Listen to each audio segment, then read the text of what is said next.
We're going to go ahead and get started, please. I'd like to call this meeting to order at 5:32 p.m. Our student rep, would you lead us in the Pledge of Allegiance, please? Please stand. Place your right hand over your heart. Ready? Begin. I pledge allegiance to the flag of the United States of America and to the republic for which it stands, one nation, under God, indivisible, with liberty and justice for all. You may now be seated. Thank you.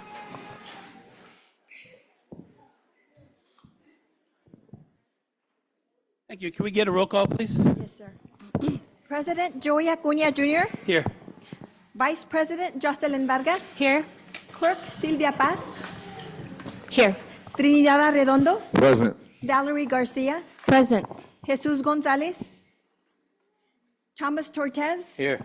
Student Trustee Lynette Bautista. Present. Thank you. Thank you all.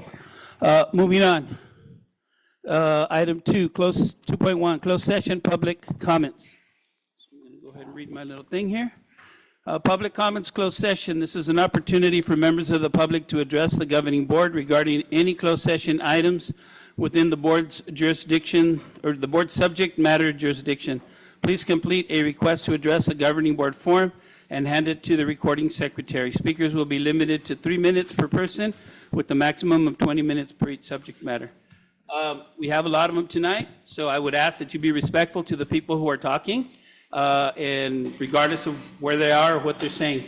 So we're going to go ahead and start with Mireya Reyes from the RAP Foundation.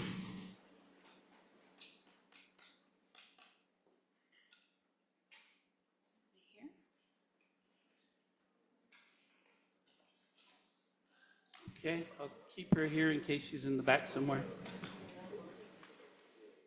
Okay, next up, Lorraine Salas, followed by Teresa, no.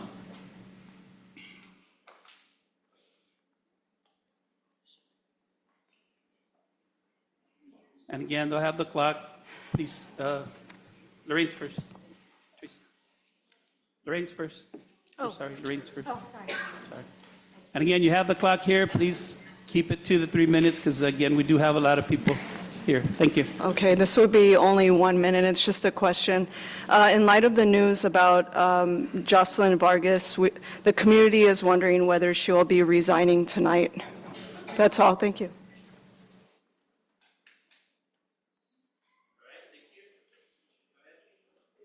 Next up is going to be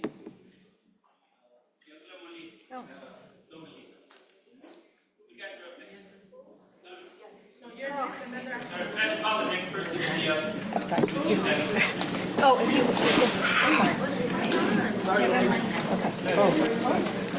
Good evening, CVUSD board members, Dr. Esparza, and administrators.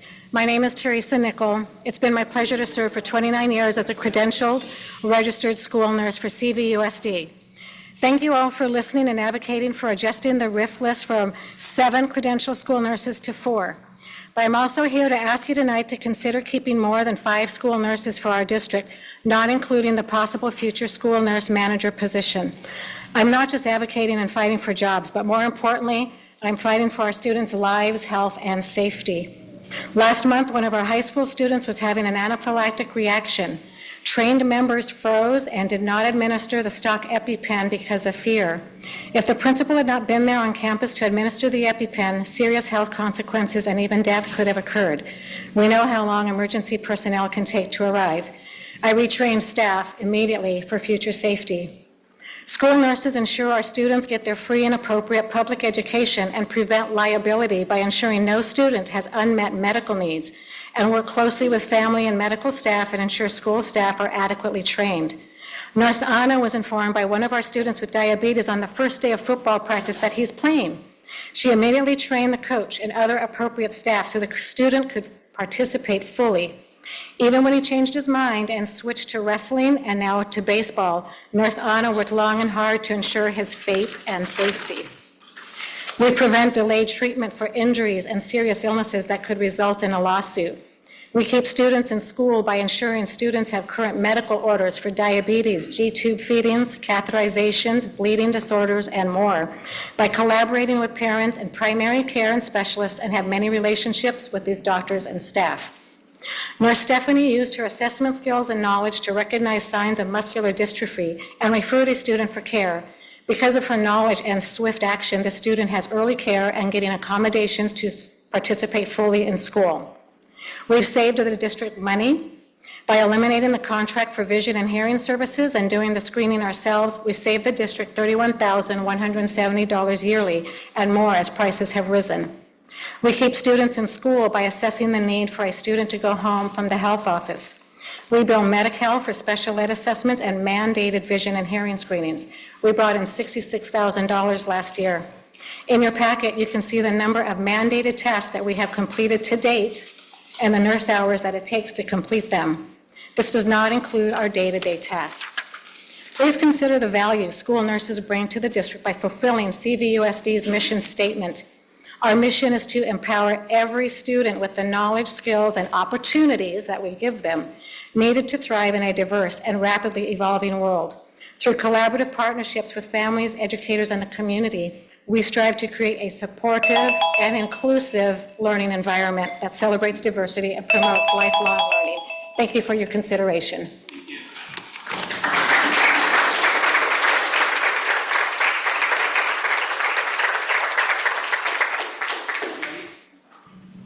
Followed by Ray on your left. Yeah. And then I'm gonna have this.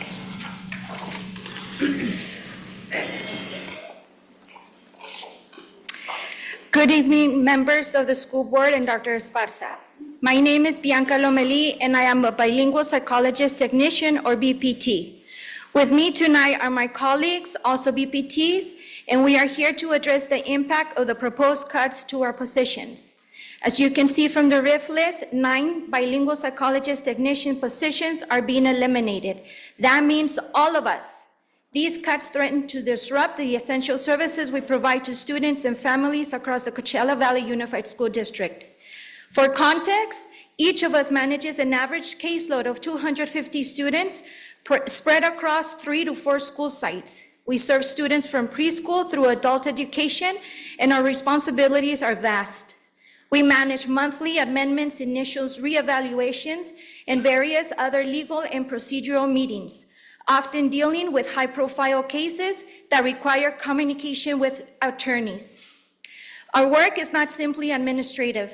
We are actively involved in coordinating and scheduling a range of meetings that require bilingual communication, sometimes in real time, ensuring that non-English speaking parents are fully informed and empowered to participate in the education process. We navigate complex systems such as SAYS and ARIES, and we work tirelessly to ensure that the notice of meetings and parental rights are delivered in a manner that respects the civil rights to our families. What is being proposed here is not just an elimination of jobs, it's the loss of critical support for a diverse group of students and families who depend on our services. Our role goes beyond translation. We are integral in bringing communication gaps and ensuring compliance with federal and state laws, particularly IDEA. Let me also bring to your attention that other districts, like Palm Springs Unified, have 1 bilingual IEP support specialist at every school site, while Desert Sands only employs translators. We, however, are a team of 9 qualified professionals who provide a comprehensive service across the entire district. We recognize the district is facing difficult financial challenges, but we ask that these vital positions remain intact. Without us, the district risks imbalances in its services and the ability to comply with legal and educational standards will be significantly impaired. Thank you for your time and consideration. We are here to answer any questions and discuss how we can continue to provide these essential services to our students and families. And I also passed out just a quick summary of what I just said. Thank you.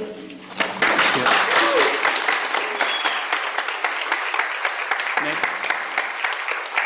Next is Reyes Ndua, followed by Leticia Contreras. Don't take our BPT. I am tripping hard today. Say who you are. Introduce yourself. All right. Good evening, everyone. My name is Ray Anzaldua, Vice President for CSEA's Coachella Chapter 109. Tonight is the vote for the highly anticipated stabilization plan. That classified bears the lion's share of the financial impact. I reviewed the 2019 FICMAT report, which is referenced in the plan, and this plan isn't really new. The RCOE recommendations in the plan are just FICMAT findings that we should have been following since 2019. For those board members who have only been on the board for less than a year or whatever time frame you claim innocence to, doesn't matter, because some of the people you are riffing probably haven't even made probation yet. The report states that the Board of Education is ultimately responsible for the district's budget. To further clarify, the district's management team, past and present, provide financial data you need to make good decisions, or in this case, without all the data needed to make those sound decisions. Resolution 9.2 does not have any fiscal impact data to be shown, but assumes it just needs to be accepted. The stabilization plan that was presented tonight, or that will be presented tonight, seems to only blame issues with COLA and one-time money spent on FTEs. But the fact of the matter is we aren't touching larger issues such as not having methods to report financial fraud, student data that's incorrect and with misclassifications, also the overstatements of attendance assumptions, district transfers that were never questioned and just signed off, the lack of real information to the board about finances. Keep in mind, the board was mostly given summaries and snapshots of our fiscal condition and accepted it as truth. The fact that Galaxy had and probably still has no real access controls, meaning that permissions to go into Galaxy to approve and edit were not watched. If I was given a Galaxy access today on a temporary role for 6 months, 2 years later, I probably still have access to it. Joey used to stop progress of board meetings just to understand why the heck people submitted their requisitions all last minute, which is one of the problems we have in this district. Those requisitions and purchases came in last minute, now require spending of unrestricted dollars, which just kept happening again and again, and this board continued to let management with these poor fiscal practices.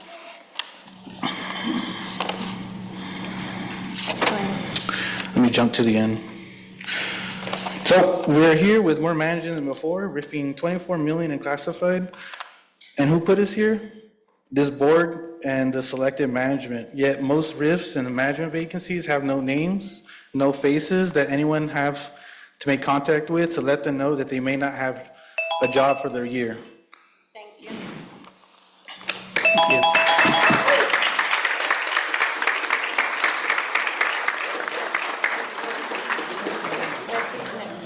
If you have, Mr. Asandua, if you have a copy of your statement, you can give it to us so we can read the rest of it, if you'd like to do that.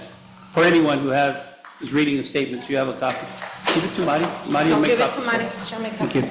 you. Next is Leticia Contreras, followed by Roberto Arellano. Make sure you watch it. Okay. I got it. Down to a minute. Okay. Hi, good evening, members of the board and cabinet members. My name is Leticia Contreras. I am an IMA at Coachella Valley High School. I have been an IMA for 15 years, and I have been a district employee for 23 years. I'm here on behalf of my IMA family, as you can see here, the same family that was labeled essential and called back to work on April 6, 2020. Right at the beginning of COVID-19 pandemic, many of us were scared, worried, afraid of this new deadly disease, but we all showed up and put our family's health and our health at risk to do our job for you, for our students. At CVHS, where I work, we distributed over 2,000 iPads to students and over 600 items to teachers for remote learning and teaching throughout the course of a year and a half of the pandemic. IMAs are responsible for checking out textbooks to all students within the first couple of weeks of school to ensure that we are in compliance with the Williams complaint.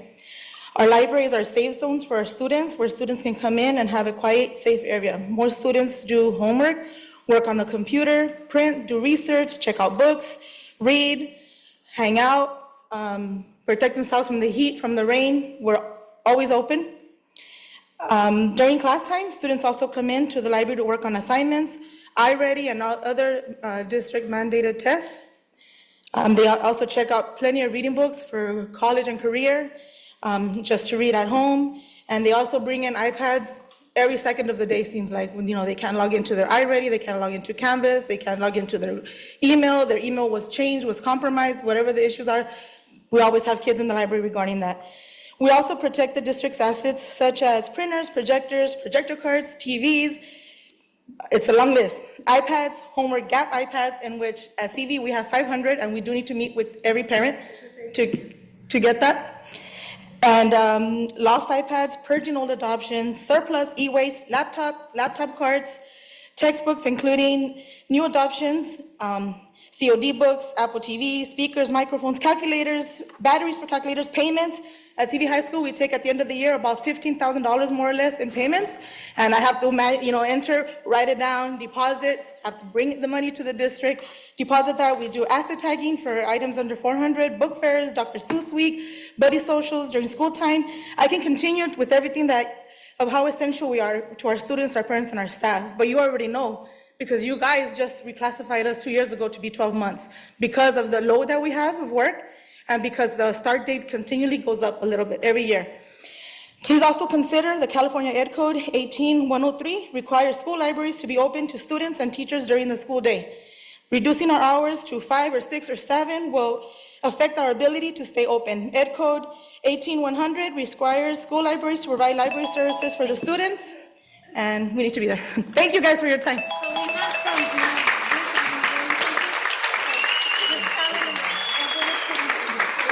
We're gonna pass out some information and pictures of the libraries. Okay, next is Roberto Arellano, followed by Fabian Orozco. So be mindful of the time. I'll let you know when it's at 1 because we have to stop at 0. Okay? Okay. So hold on, let them do that and see what we know. Can you start? Okay, go ahead. No. Buenas tardes, miembros del concilio y a todos los presentes. Mi nombre es Roberto Arellano. Soy padre de 2 estudiantes, uno en la escuela César Chávez y otro en la high school de Coachella. Mi razón por la que estoy acá es porque me preocupa la futura educación de mis hijos básicamente, y todos los estudiantes igual del distrito.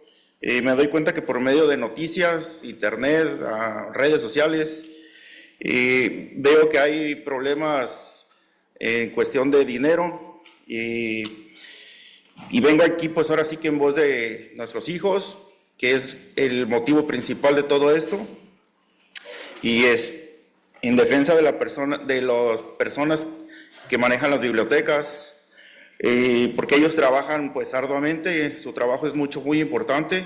Yo pienso que de ahí comienza lo principal en cuestión de educación. Ellos trabajan para que todo esté en orden desde el primer día de inicio de clases, los iPads, todo básicamente. Y ellos fueron de los pocos miembros que trabajaron en el virus del COVID, arriesgando su propia vida y la de sus mismas familias básicamente, ¿no?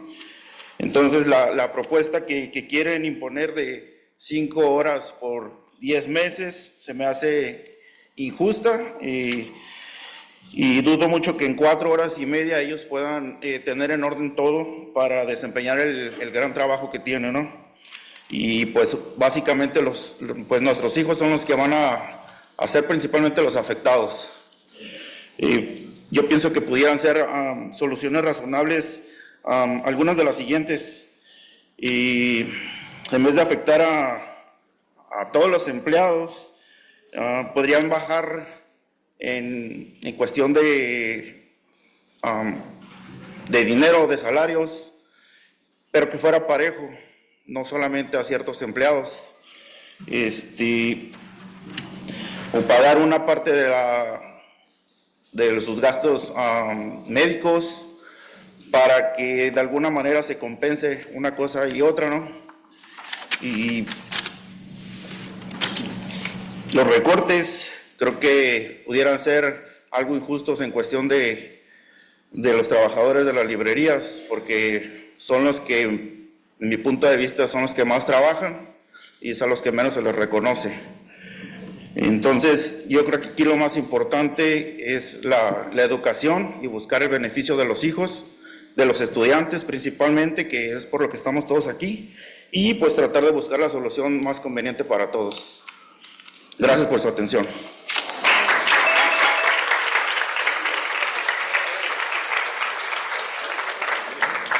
Next is Fabiano Orozco, followed by Jesus Lopez. Sorry. I can move this, right? Yes, you. Oh, okay. Good evening. I just want to say my name is Fabian. This is my first time doing any of this. Excuse me. Yep. Stay. Oh, I have to stay here? Oh, okay. I just want to say that I don't think that them dividing us and making it a classified certificated is the issue. We are one workforce. So, I'm sorry, hold on. We are one workforce. And it doesn't sit right with me for them to sit in their podium, having us grovel for our jobs, stand here like if we're on trial, when the failure has been already proven to be theirs and everybody in management. I don't know about you, but everywhere I've been, whether in the Marine Corps or the Fire Service, if you don't cut it, they get rid of you. They've failed. It's not a question of if. By their own admittance, the fact that we owe so much money is a failure. How is it that the people that failed aren't being hit? And then they sit there, the nerve of them to sit there and have us grovel. It should be the other way around. Please keep us on board. We don't work for them, they work for us. Again, I don't know everybody's position, and I'm sure everybody's important, but the first people that must go is them. Okay? I don't know about you, but I've never approved those purchases. I never approved the expenditure of all that money. So what I ask of you, I need you, we all need you. There's people that are brighter than me, more articulate, have greater influence. Help us, help me fight them. Okay? Together, we will fix their problem. We'll show them what accountability is. They speak about accountability, but they don't know anything about accountability. I see their little emails about we're one Coachella. How are we one Coachella when you're not getting hit? And then you sit there and you look at me, you failed, you all failed. You I like, man, so I'm sorry, but I like you. You, kid, this is a show of what not to do when being in leadership. Some of you over there, I like you. Miss Cindy, I like you. Security guy, I like you, so I'm sorry.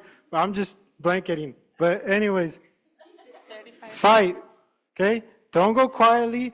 That's what they want. They want to divide, and they want you to be quiet. They present these options like they're doing us a favor. No. No. We will fix this problem. We will take accountability for their mistakes, and we'll take the hit collectively. But first, they must go. Their salaries, their benefits packages, I bet you that'll make a pretty big dent. They must go. They must not be, they are not part of the solution. We will fix their problem. We will take accountability, but they must go. Okay? So I ask you, don't go quietly. Fight.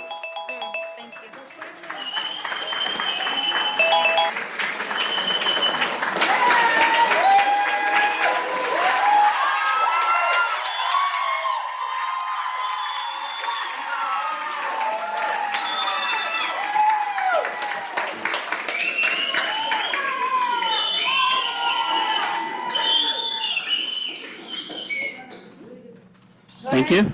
Jesus Lopez is next, followed by Edna Barragan.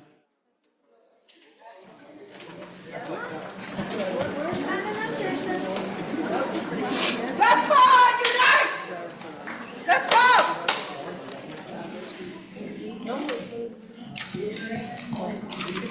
Come on!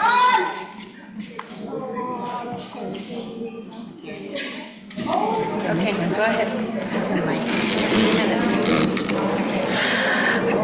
Good evening, members of the board, Dr. Esparza, and CVUSD community. We, the parent committee liaison, stands united in agreement with the proposal reduction of the months of 11 to 10 or to 8 to 6 hours. However, we are here today to express our concerns as dedicated employees who feel unheard by those meant to represent and protect us. We work tireless every day to support our schools and our families we serve. A few ways we support our families are parent engagement, community schools, ELAC, LCAP, school site council, parent workshops, resource fair, family events, uniform distribution, parent communication, DPAC, six-pack, and NAPAC, and volunteer process. Throughout the efforts of our liaison team, parent engagement has significant increase and demonstrated by our school data spreadsheet. This process is direct result for our great leadership. Yet, despite our dedication, we feel that our roles are being overshadowed by our other priorities. We are willing to be flexible. We are willing to accommodate, adapt, and compromise when needed. We are calling on both the district and the union to work together to reach an agreement that safeguards our jobs. We here give years of service to this district, and we deserve better than to be abandoned in this crucial moment. We urge you to do what is right to ensure that we can continue to serve the students, family of CVUSD without the fear of losing everything we have worked so hard. Thank you.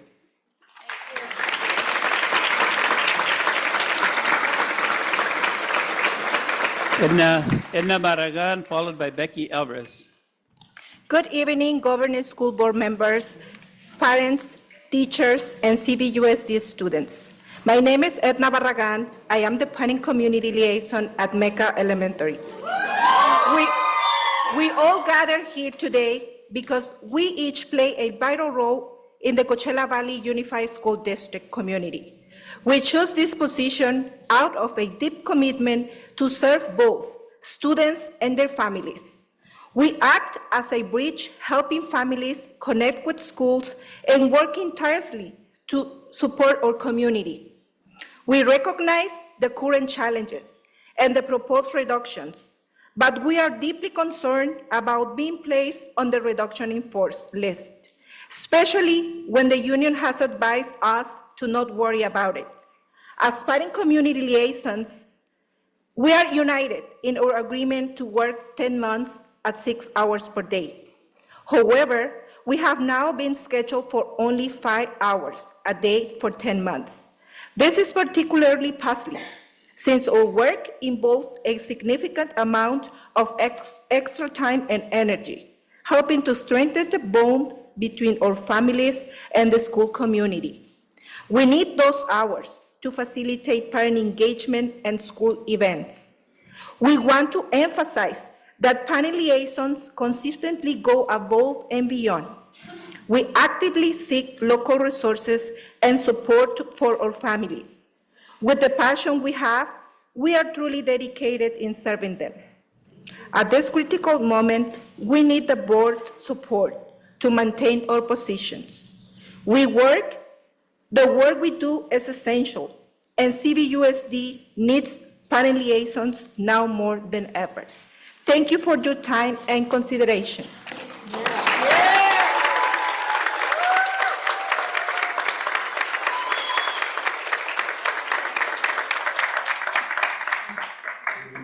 Next is Becky Alvarez, followed by Jessica Ayala.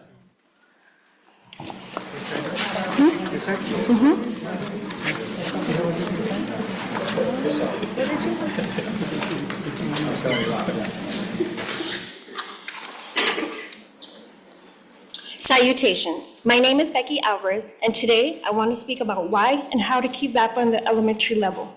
First, I want to begin with what is currently being offered every day to students in 4th, 5th, and 6th grade. Here are 2 posters. Because I was not afforded the opportunity to share a video, I have Plan B. To the left are the 4 disciplines we currently offer at all 14 schools: music, theater, dance, and visual arts. A famous quote says, "A picture is worth 1,000 words," and here are 16,000 words to express what Mecca Elementary students are experiencing on a daily basis in the arts. Next, I want to share 3 testimonials. To my right are pictures of those who I will be speaking on their behalf. First is Maggie, number 1. She says, I am a parent, but I also work here at Mecca Elementary in SDC. VAPA is the best part of the day for my students. It is a de-stressor, but it also builds confidence in them. Second is Kimberly, a student. She says VAPA is the best part of my day because it cheers me up. Lastly is Patricia. She says, my child is a student in Mecca, and I appreciate that my child receives classes in piano thanks to VAPA, because this is something I cannot afford outside of my school. I have an audio of Abraham, her son, playing it, and it is darling. Here, in my hand, I hold colored papers of signatures from students I currently teach, and they all signed it saying, we want to keep VAPA. The arts is important to these students because every day they get to experience a high-quality art education. Now, I want to transition into where this money will come from. Well, in 2022, Prop 28 is a law passed, and this law says that the state of California will always be given money for the arts. In addition, districts with students classified as English language learners and low income receive additional funding called concentration funds, which is now 2 extra sources of income for our elementary art schools. The law also states that each school can determine which arts education program it will offer. As of now, all 14 schools at CVUSD offer all 4 disciplines, which is required. Currently, all VAPA has been eliminated for the next year. So my question to you is, what plan is the district and school board have in sustaining arts education in the elementary level, which is required because we are getting Prop 28 funds? Will you allow art teachers in the elementary level to continue the cause of learning? Thank you.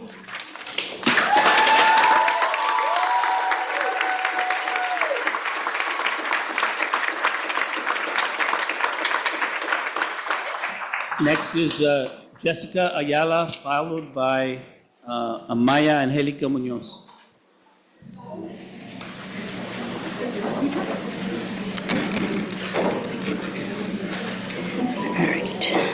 Good evening, everyone. My name is Jessica Ayala. I currently work as a behavior support at Oasis Elementary in the Wellness Center. For those who don't know, the Wellness Centers were implemented to provide a safe and supportive environment for our students. Mental health is an incredibly important part of overall health and deserves the same amount of attention and support. I am extremely happy that the Wellness Centers will continue to operate. However, our position is on the list to get ripped. I believe the Wellness Center needs us to operate successfully. We are not only the right hands of our teachers, but we are people who our students trust to help them in whatever they may need. There are many students who visit the Wellness Centers daily, and as a team, we help as many students as possible. If our position were to be cut, the Wellness Centers teacher would not be able to see as many students, therefore they would not be able to help as many students as we do now. We have been there for students who are struggling with substances, students who are close to taking their life, students who deal with anxiety, self-harm, abuse, and homelessness, to list just some. Besides being in the Wellness Center, we also help teachers, admin, and other school staff with any behavioral issues that may arise, wherever they arise. The field, the NPR, the classroom, the quad, etc. I believe behavior support in the Wellness Centers are essential to our school success. I ask that you seriously consider keeping our position. Thank you.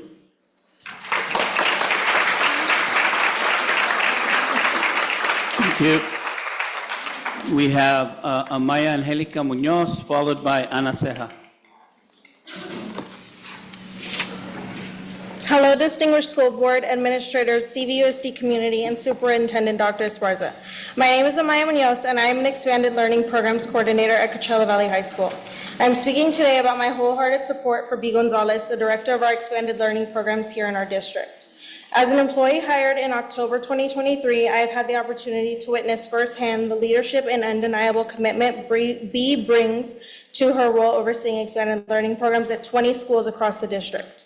B's impact extends to nearly 3,000 students and over 310 employees.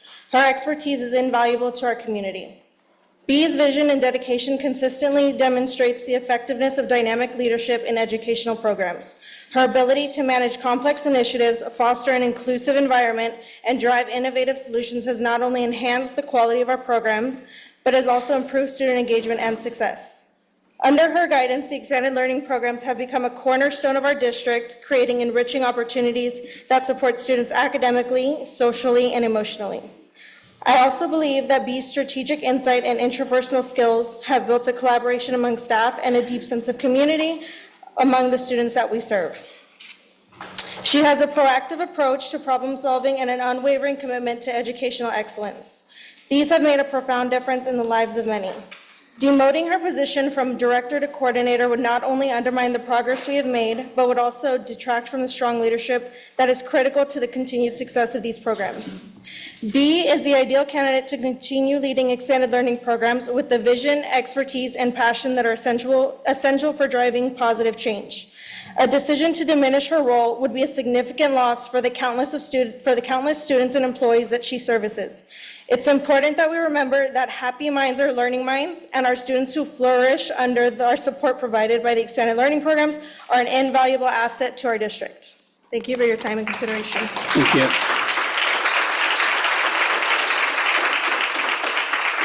Next is Ana Ceja, followed by Omar Sotelo.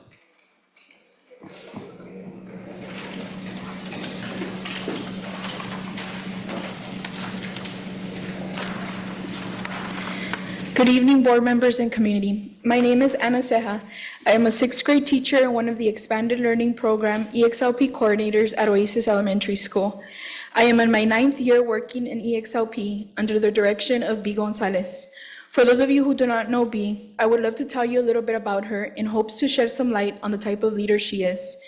B. Gonzalez is committed to the community, but most importantly, the students. A good leader is someone who has integrity, is resourceful, and instills trust in their team. These are all traits that B possesses, and anyone who speaks to her can quickly see. She is extremely knowledgeable and an incredible source to all coordinators. If we ever have a concern or question, she is always there to guide us. As we all know, EXLP plays a prominent part in the lives of our students. We provide academic enrichment and safe constructed alternatives after school. It exposes students to activities like robotics, music, and digital media. Additionally, our students are exposed to other trips and learning opportunities that are curated by B.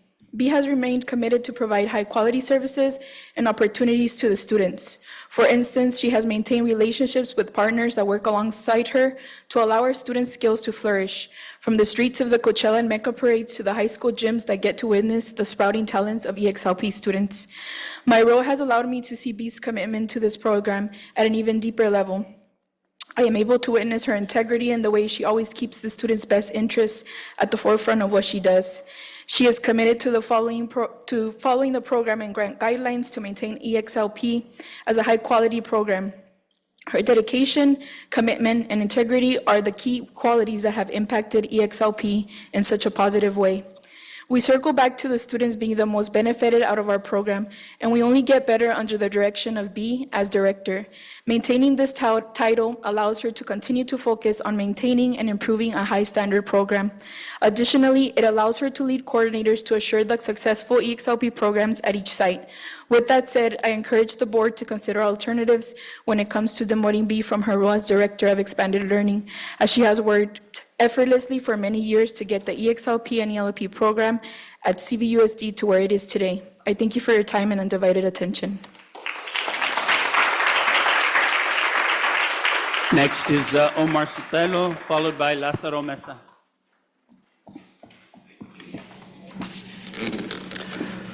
Hello, board members and community members. I apologize if I stutter. I normally don't read scripts. But my name is Omar Sotelo Felix. I am a certificated substitute teacher here at the district. I am one of the EXLP coordinators, like my peer, Ms. Ceja. I've been under Oasis for 7 years now, under the direction of Ms. B. Gonzalez. I'm sure those of you who are here very frequently hear her name very often, but I just wanted to mention the impact that she has had on our students under her leadership. B has created a program which fosters students' individual skills, developing them into students with goals and aspirations. B has assured that EXLP offers students a variety of enrichment activities where students can develop their non-academic skills. For example, most CVUSD sites offer drumline as an enrichment activity. For those of you who do not know, when joining high school bands not under the EXLP umbrella, families have to pay anywhere from $500 to $1,000 per student in band fees to participate in the program. This goes to pay for instruments, repairs, and pay for staff. As a former band member myself, these band dues were personally taxing in my family because there was 2 of us, and that can get very expensive. Comparatively, under B's leadership, CVUSD students who are interested in developing their music skills have the opportunity to join their school's drumline class at any point in their K-8 years, at little to no financial cost to students and families. Students who enroll in drumline class can develop their skills from elementary grades through middle school to better prepare them from high school drumline. In addition to daily drumming and music lessons at each site, students can collaborate with district-wide peers in quarterly drumline camps where high school drumline students can develop their younger student skills. This helps the young students by allowing them to gain new knowledge, but also helps students develop the high school students develop their teaching skills.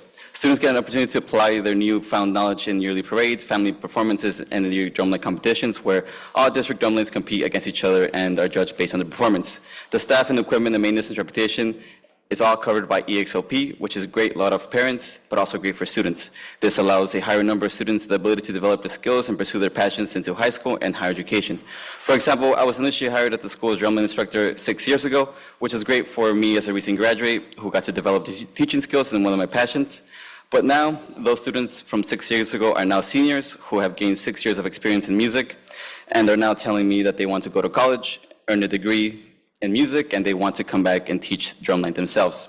By focusing on the students and providing a safe environment for students to explore their interests and passions, it allows them to achieve high educational outcomes and a higher sense of achievement. This would not be possible without the guidance from B. I ask you to please consider this when discussing her demotion. Also, on a side note, I just want to mention that it seems that ELOP has a lot of money, and everyone seems to be asking for B's money. Seems that she has managed that very well. Thank you so much.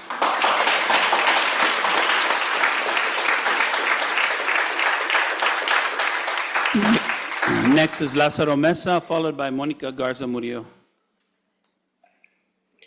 All right, good afternoon, everyone, board members.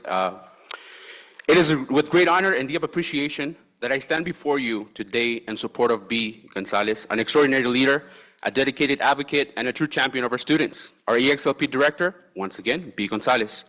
B has not only led this program with unwavering dedication, but she has also propelled it to new heights, ensuring that more students than ever before have access to this enrichment, to this support, and many opportunities that they so deserve. Under her leadership, our program has flourished, growing to meet the needs of our community in ways we have never thought possible. One of our most significant achievements, obviously, has been securing state grant approval for our schools, a crucial victory that has allowed us to expand our services, to provide more resources, and to reach even more students. This accomplishment alone speaks volumes of her relentless commitment to ensuring that our program remains strong, well-funded, and impactful. But B's great work goes far beyond securing funding. She's also looking out for the students, always asking, how can we serve more? How can we do better? That commitment is evident in her push to hire more EXLP staff, ensuring that no child is left without the support they need. Thanks to her leadership, we've been able to expand our reach, offering more students the academic and personal enrichment that helps them thrive. And that is exactly why we are here. Because now, at a time when our program is its most crucial period of growth and expansion, demoting B. Gonzalez will not only be a mistake, it would be detrimental to everything she has built and to the future of our students. Her leadership is the backbone of this program. Her vision, her passion, and her dedication are what make this program a success. We cannot afford to lose the steady hand that has guided us this far. We cannot afford to disrupt the progress we've made. Most importantly, we cannot afford to jeopardize the future of the students who rely on this program every single day. B. Gonzalez has given her heart and soul to this work, and we owe it to her and to our students to ensure that she remains in the role that has allowed her to make such profound difference. Let us stand together in support of her continued leadership so that our EXLP program can continue to grow, to thrive, and to change lives for others for years to come. And with that being said, I've been in ACES probably like 20 years, and I yet have to see some of you guys out there in the tournaments. So with that being said,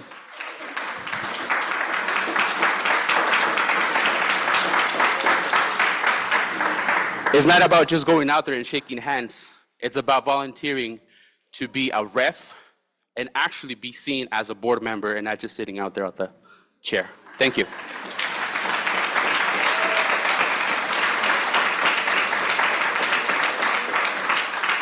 Next is Monica Garza Murillo, followed by Jordan Silva. Good evening, Dr. Esparza, members of the board, student trustee. Sadly, one of the things our district is known for is layoffs or purgings. This is the fourth we've been through in my 21 years. I was bumped into expanded learning in 2008 to a staff of 7 people.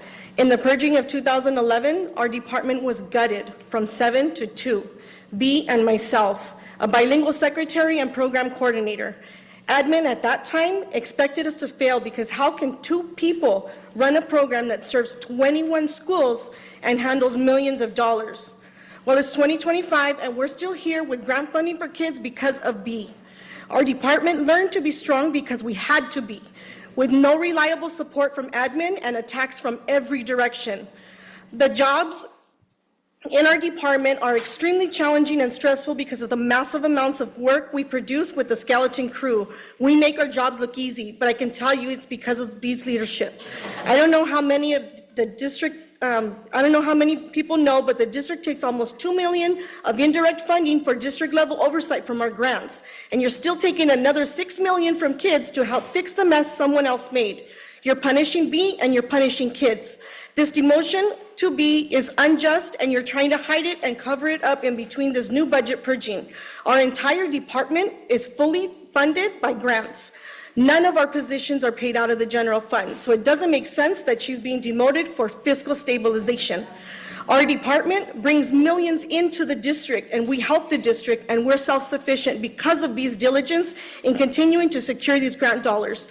But I'm sure she'll be expected to continue doing all of the duties of a director because that's how this district rolls when it comes to expanded learning.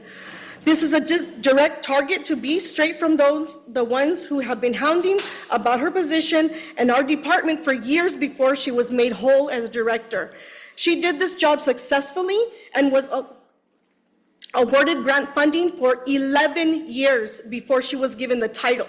You tell me who else would do that or give up every weekend, nights, holidays for events and tournaments for the kids just to tear her down not even 2 years later. Try being in the ICU from stress from your job and the only thing people want to know is when you're coming back to approve your budget cues. It happened.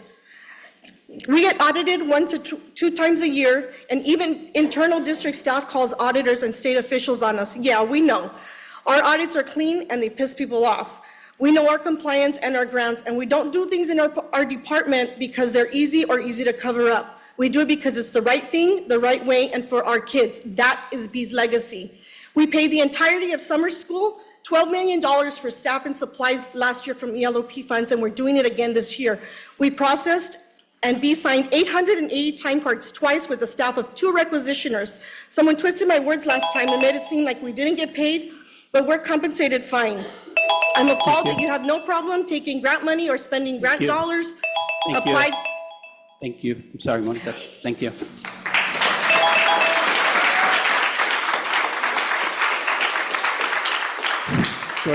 Jordan Silva, followed by Jenna Nunez. Good evening. My name is Jordan Silva. I have been working in the EXLP office since 2022 as the attendance clerk. I am in charge of collecting attendance data for grants, which B works tirelessly to constantly obtain and maintain so that our program can be what it is today. Working with B, I quickly became excited to learn about how a program I have come to love so much functions on the inside. And let me tell you, it's a lot of work. But her passion for what she does is extremely contagious. I work alongside some people who are truly dedicated to not only our EXLP program, but CVUSD. I have never experienced so much pushback from people who claim to want what's best for our students, yet yank everything we try to do away from us. I've had the privilege to attend meetings with B where other directors from after-school programs from other districts are present. And let me tell you, they flock to her like a shining light because she does stand out because of her perception, always being rooted in how can I do more for our students and families. She is an amazing and strong leader, and I have seen and heard the attacks constantly aimed at her and our department, personal and professional. Proposing the elimination of Director of EXLP is not only a professional attack, but a personal one to our department.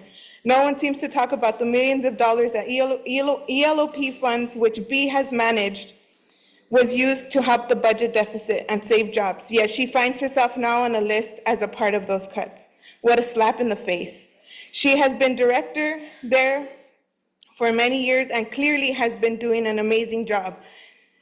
Looking at other departments having a constant turnover, yet B still remains director, should say a lot about how she does her job. EXLP remains to be a big part of our district, yet is constantly swept under the rug. If 30 years dedication to this district doesn't show how much she's worth, then go out to view the programs at any school site. You'll see the smiles and laughter she has helped to create. Thank you. Next is Jenna Nunez, followed by Antonia Munoz Armenti. Hello, my name is Jenna Nunez, and I work for the EXLP department. I'm up here along with my coworkers to express the disappointment in seeing my department's director, B. Gonzalez's position, being added to the reduction list. I'm fortunate not to have my title on the layoff list, but I'm also uncertain, along with all my peers, if I'm safe or will I be bumped with the domino effect that comes with layoffs. But I don't understand why B's specific position was included in this fiscal stabilization when our EXLP positions are strictly paid out of our EXLP grants that she applies for. These layoffs have all of us worried, and unfortunately, we have to pay for other people's mismanagement of funds. But to add B's position that will not help alleviate the budget strain coincides with the personal attack she continuously receives from the board. Thank you. Antonia Munoz, and followed by Karina Rodriguez. Hi, everyone. I'm Antonia Munoz, and I am a coordinator at Desert Mirage High School for expanded learning programs. I want to take a moment to recognize what an exceptional director B. Gonzalez is for extended learning programs here at CVUSD. Her dedication to our students go beyond the day-to-day responsibilities. She makes sure that every child in our program learns, feels valued, safe, and most importantly, has fun doing all of our activities. She doesn't just work behind the scenes, but she shows up. She's at every tournament, parade, and event that matters to her students. She is well respected and recognized to our community, not because she seeks that recognition, but like I mentioned, her impact is undeniable because she shows up to every single event. It's on the weekends, holidays, during breaks, she still shows up to every single event that we have for our students. Her priority is the students and ensures that every opportunity we provide for them is for them without having to worry about costs or barriers. We are fortunate to have her as a director because she truly cares about everyone that makes up expanded learning programs, not just students, but staff. Her leadership is essential, and demoting her is not only a disservice for the program, but for the students we are dedicated to serve. Thank you. Thank you. Next is Karina Rodriguez, and then I will call, I was told she came back, Mireya Reyes for talk about the RAP Foundation. She'll be speaking next. Go ahead. Good evening, Dr. Esparza, President Acuña, and board members. My name is Karina Rodriguez. I am a community member, parent of this district, and a district employee. I want to make it clear 3 minutes is not enough time, but I will do what I can in this. I'm here to speak in regards to reduction of workforce. The reduction that includes the EXLP director position to be reclassified to a coordinator. It is the understanding that the EXLP department and programs are completely funded through grant funds. So how does a reclassification of a current director position help the district's general fund? Is the $34,680 help the general fund of the district when the position is fully funded through these grants? It has been said that expanded learning department is in need of more staff. A team of 6 is not enough. So why not have the conversation of expanding the department while being in compliance with the grants? I would like to give some historical information on the EXLP department as I find it important to know. In 2011, the current EXLP director was given the responsibility of the after-school programs with a staff of 2, including herself. In 2013, another staff member was added to this team. In 2022, the coordinator became the director of the expanded learning programs. But please keep in mind that the years of 2011 to 2022, This employee was a coordinator with the responsibilities of the director. In 2024, a coordinator for the EXLP department was added to the team, which is myself. Since 2011, the EXLP department has been led by our current director, and in those years, the current director has applied and been awarded over $148 million for the after-school programs, fully funding part-time staff, supplies, equipment, extra services, current CVUSD staff, and all our EXLP full-time staff. The district receives a 15% overhead cost for all grants awarded for expanded learning. In receiving these grant awards, our current director has seamless reporting, documentation, and visit from grant funders, which have allowed for continuous funding. Throughout these years in the program, the EXLP department, under the direction of our current director, has created and fostered significant partnerships, increased programming, increased activities, and resources for our students. It is not a team that has been formed by EXLP. It's a community. It's a community that consists of coordinators, line staff, principals, office staff, the list goes on. Students, and also, most of all, students who we work for. Students who call EXLP programs home.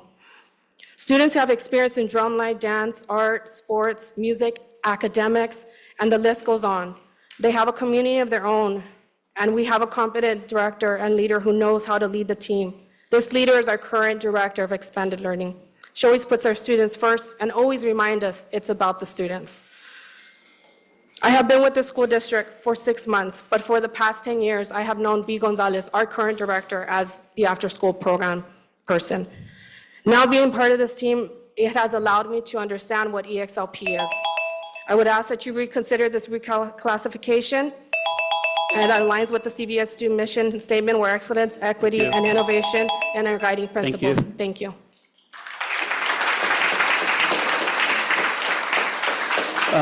Next is Mireya Reyes, followed by Miriam Juarez. Hello, my name is Mireya Reyes, and I am here on behalf of Leticia de Lara, who had a scheduling conflict. Leti asked that I read her statement for the record. I understand the school board is faced with some difficult decisions. It came to my attention that one of the decisions you will be considering today is to make a change, or rather a demotion, of one of your administrators, B. Gonzalez, who currently serves as the ACES director. As the CEO of the Regional Access Project Foundation, I have had the opportunity to work with B on many occasions. B has served on the RAP board as a volunteer since 2016. She is a strong advocate for the community. There is so much that I could share about B, but I will limit it to a project that RAP is currently providing through an MOU with CVUSD, the CV Healthy Living Program. Although the school district recognized and adopted the MOU in 2023, there was no action being taken by the elementary schools to accept and allow my team to offer the free nutrition and recreation activities. This is understandable since school principals and teachers have a great deal to address in their educational programming. When B heard in November of 2024 about our slow start, she took steps to ensure that resources that could benefit kids would be made available through the ACES program. The Healthy Living Program kicked off yesterday and is offering services at 7 schools. B knows everything there is to know about ACES and has successfully secured grants and donations, created strong programming, and administered these programs with responsibility and accountability. She was a perfect go-to person because she understands the needs of the kids and key deliverables and the complexities involved in managing the after-school program. Because of her administration of ACES, kids and parents benefit from creative and nurturing activities. According to my RAP team, this extra effort from B to connect them to ACES was, quote, "This is for the kids. We will make it happen," unquote. Again, I know you have tough decisions to make, but without a doubt, CV Healthy Living resources would not be offered through ACES without B's essential role as director of the program. She has the ability, knowledge, and drive to carry on in this leadership role and should be allowed to continue to serve the students, parents, and overall community. Thank you for your attention and consideration. I appreciate your service to our community and the difficult position you are in. Thank you. Next is Miriam Juarez, followed by Leon Lopez. Buenas tardes a todos, buenas tardes personal que se encuentra presente. Mi nombre es Miriam Juárez y tengo como coordinadora un año en la escuela CVU Elementary y para mí es un placer y siento que una bendición haber llegado a este puesto y ver el desempeño de la señora Beatriz. Por eso hoy estoy aquí. Estimados miembros de la mesa directiva, los padres de familia preocupados por el bienestar de nuestros hijos y la continuidad de los programas extracurriculares, nos dirigimos a ustedes con gran preocupación respecto a la reestructuración del programa EXLP, ELOP y la decisión de reclasificar el puesto de directora de aprendizaje expandido a coordinadora, afectando directamente a la señora Beatriz González. La señora Beatriz González ha sido pieza fundamental en el éxito y estabilidad de este programa. Bajo su liderazgo, supervisión y administración, EXLP ha crecido y se ha fortalecido, beneficiando a innumerables estudiantes y familias de nuestra comunidad. Consideramos que esta decisión no responde a razones objetivas o de mejora del programa, sino más bien a cuestiones políticas y personales que no deberían influir en la educación de nuestros hijos. No se ha tomado en cuenta el impacto positivo que la señora González ha tenido a lo largo de los años en la vida de nuestros niños. Su compromiso, experiencia y profundo conocimiento de nuestra comunidad y cultura y necesidades ha sido clave para que EXLP sea un programa ejemplar.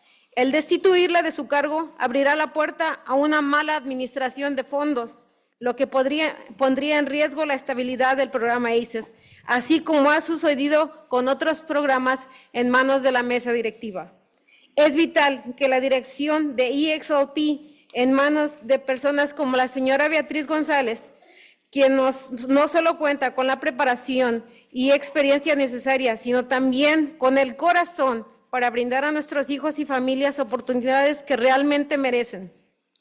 La destitución de su cargo representaría un error grave, con consecuencias negativas para el futuro de nuestros estudiantes y la comunidad en general.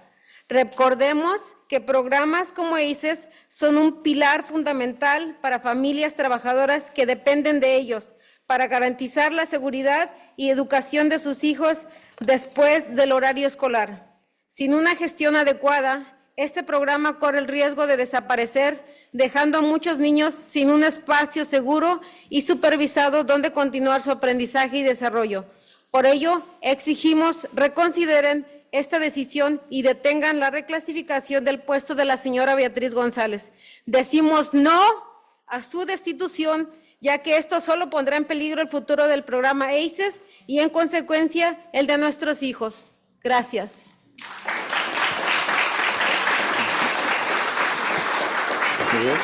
Thank you. Mr. Lopez, followed by Matthew Maldonado. Mr. Acuña, President Acuña, is it 20 minutes per subject?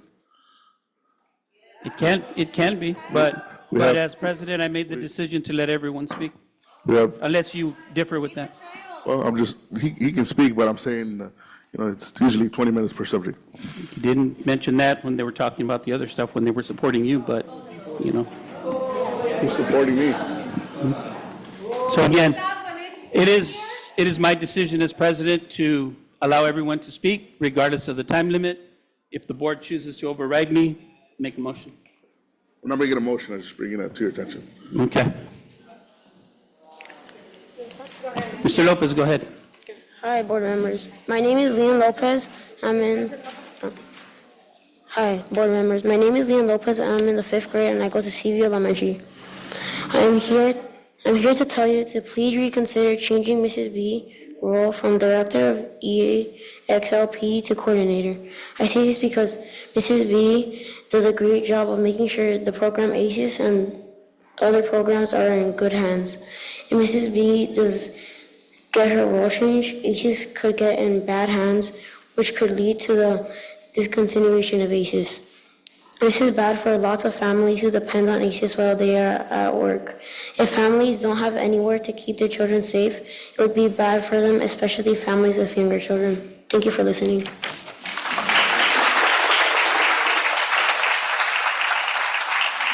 Next, Matthew Maldonado, followed by Rebecca Arieta. Good evening, board. I will waste absolutely no time. Back in 2011, I scheduled a walkout from Desert Mirage High School because the then superintendent and board fired my principal, and I wasn't very fond of that decision. Here we are 11 years later, and I have to fight for my mom. Yeah, that's right. B. Gonzalez is my mother. I have to sit here and watch every single one of you act like she hasn't given her life for this place. Like she's not the reason you sit in your ivory towers like nothing is wrong. She deals with parents. She deals with disgruntled students. None of you do. None of you. If it wasn't for her, this district wouldn't be seen the way it's seen. This district would be nothing without her. As far as you've known her for the last 2 years, you got the best version of her. The version that was spat out, that was beaten, that was told she wasn't good enough, that was told she was a single mom, she wasn't going to do anything, she was going to lose her home. That's the woman sitting there. And you think she's not worth this position. And every single one of you knows the kind of mouth I have. You're very lucky I'm being respectful right now. There's a lot of things I want to say to you. And Trini, by the way, that's a violation of free speech, my friend. This lady right here, I've had the 28 years of pleasure of being her son, watching every single student come up to her, Miss B, this program's so awesome. She had kids go see LeBron James for the first time in their lives. What have you done for them like that? She went to take them to a hockey game for the first time. These kids have never seen anything like that. Nothing. Nothing because of her. Because of the, I'm sorry. Because of the connection she makes in the district and in our communities. And you're sitting there telling her she's incompetent? She can't do her job? She's mismanaging funds? Where? It's the most successful program damn near in the entire state. How is she mismanaging funds? I'm a product of this district. I was in the after-school program. I've seen the evolution. I am so proud of where she's taken it. And like Monica said, I've seen her kill herself in hospital beds because she wanted to make sure this program ran correctly, making sure all of you looked good, all of you that call this place home like we do. This is our home, and she is one of ours. She's one of yours too. Why are we doing this? What happened to mi gente? What happened to that? This isn't the way we treat each other. This is the way the people that want to see us down treat each other. This is not the way we treat our elders. This is not the way we treat the people that killed themselves for you. And all of them too, they're killing themselves for you too. But I'm here for my mother. I apologize, everybody. She is the reason people want to come to this district. Karina, she brought Karina. Karina's one of the best pickups you could have ever gotten. We took her from the DRD. Do you understand how hard that is? To bring somebody that's actually worth a damn from there? And you guys want to get rid of the one lady that did it. Thank you, I yield my time.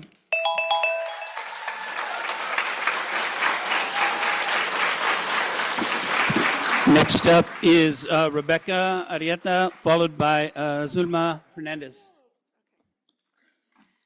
Good evening. My name is Rebecca Arieta, and I have been a teacher for Coachella Valley Unified for almost 15 years. As an education specialist, I have worked with a vast amount of service personnel within our district for students with special needs. I have valued each and every one of their dedication to serve our students. Our special education population is one of our most vulnerable populations to maintain and continue to grow with. I have seen how having bilingual psychologist technicians, how having them have improved our special education services. The previous speaker, Bianca, pointed out so many important aspects of their job that we don't always see. At the school site, I see how they have helped to stay in compliance with laws pertaining to special education, timelines, and accountability to the state. Not only are they valuable to help maintain compliance, they are valuable to our continued growth and connection within the community. They are a direct connection to our families. Their role throughout the day is imperative, including scheduling meetings, rescheduling for additional meetings, contacting parents for assessment plans, going to families' homes to contact if needed, and translating during meetings. They are providing translations in meetings to allow parents to be active participants in the IEP team. If you decide that their job is no longer valued enough to keep, whose responsibility does this become? As a special education teacher, I can tell you I'm maxed out. It can't be us. If the responsibility is put on administration, how will this affect our timelines? How will this affect our ability to maintain compliance? How will this affect opportunities to have conversations with the parents regarding questions for meetings and amendments and scheduling all personnel that are necessary to be there? How do we make sure notifications are sent on time? How can you guarantee that we will continue to be in compliance? Admin's responsibilities are consistently increasing and positions are decreasing. So to put this on them only adds additional stress, and important special education needs will be missed. In the 15 years that I've been here, there has always been some form of a bilingual psychologist technician, and I've always valued their ability to keep us in compliance. If they are taken from us, can you guarantee that we will continue to maintain that connection with families in the community and our most vulnerable population? I urge you to reconsider eliminating this position because it is a valuable and pertinent position for our community and our school district. Thank you. Thank you. Next we have Alumna Hernandez, followed by Alicia Valladad. I always get it wrong, I'm sorry.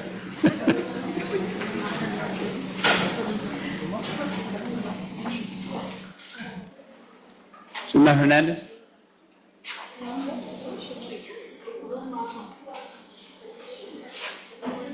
I think she left. She left? I think she left. Okay, hang on to that for a while. That's okay. Because this is my job description, and elementary, there's one, like there is secondary, middle school is one, and high school, there's two. So maybe I did in the past, inviting you to come to the library,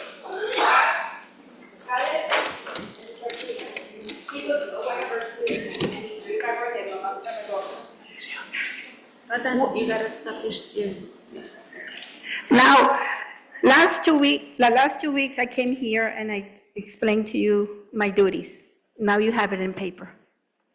Okay, you have it in paper. I started in the year 2006. 8 hours, 11 months. It was okay because the students were coming at September. We had 1 month. The job increased so much. The 2 years ago, you decided to make us 12 months. 12 months, 8 hours. I was here last 2 weeks ago. I thought it was 11 months and 6 hours. When somebody told me it's 10 months and 5 hours. Look at my job description. I will start on the first day. We have to distribute workbooks, textbooks, teachers' material, iPads for the students, equipment missing or broken from the classroom from the teachers. We do not sit down and just check out a book. We do not. What my coworker said, it is true. But with a process of one broken iPad, how many minutes do we take? 10 minutes, 10 or 15. It was just one. But when you have like, how many? I had 160. 160 to process, to send it to the insurance. So we start if we start on September, do we have time to distribute the textbooks, workbooks, iPads? If I start early, the teachers come early, and the first thing they said, I have a student from out of district, I need an iPad. Like this. If it passed, it's 10 months, 5 hours. I don't think we could do it. Okay, no way. I called Shannon. She's the one who created us. She retired. I called her. Shannon, could this be possible? 10 months, 5 hours. She said, no. 11 months and 8 hours. It is your decision. I understand that. We're in crisis. I do understand that. But if we're not there, who's going to do the job? Nobody. And the teachers are going to complain to us. Parents are going to complain to us. You are not hearing this. We are over there in campus, and you're over here. And I've been coming years past and telling you my job description. I invited you many times. Thank you so much for listening. Thank you.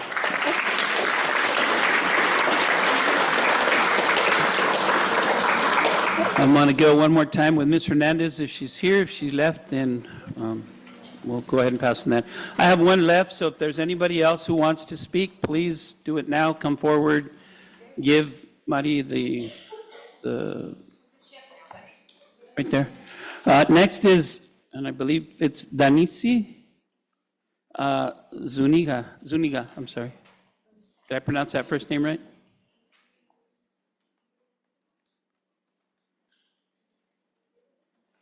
Nope. Ms. Zuniga or Ms. Hernandez? All right, seeing none, I'll wait for this final one to come up. We have two more. Final ones to come up.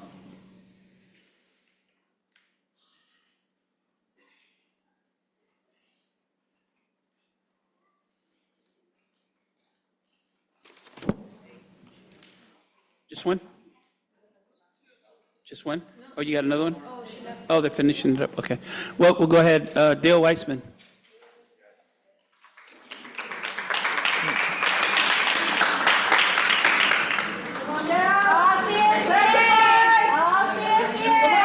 This is your labor rep.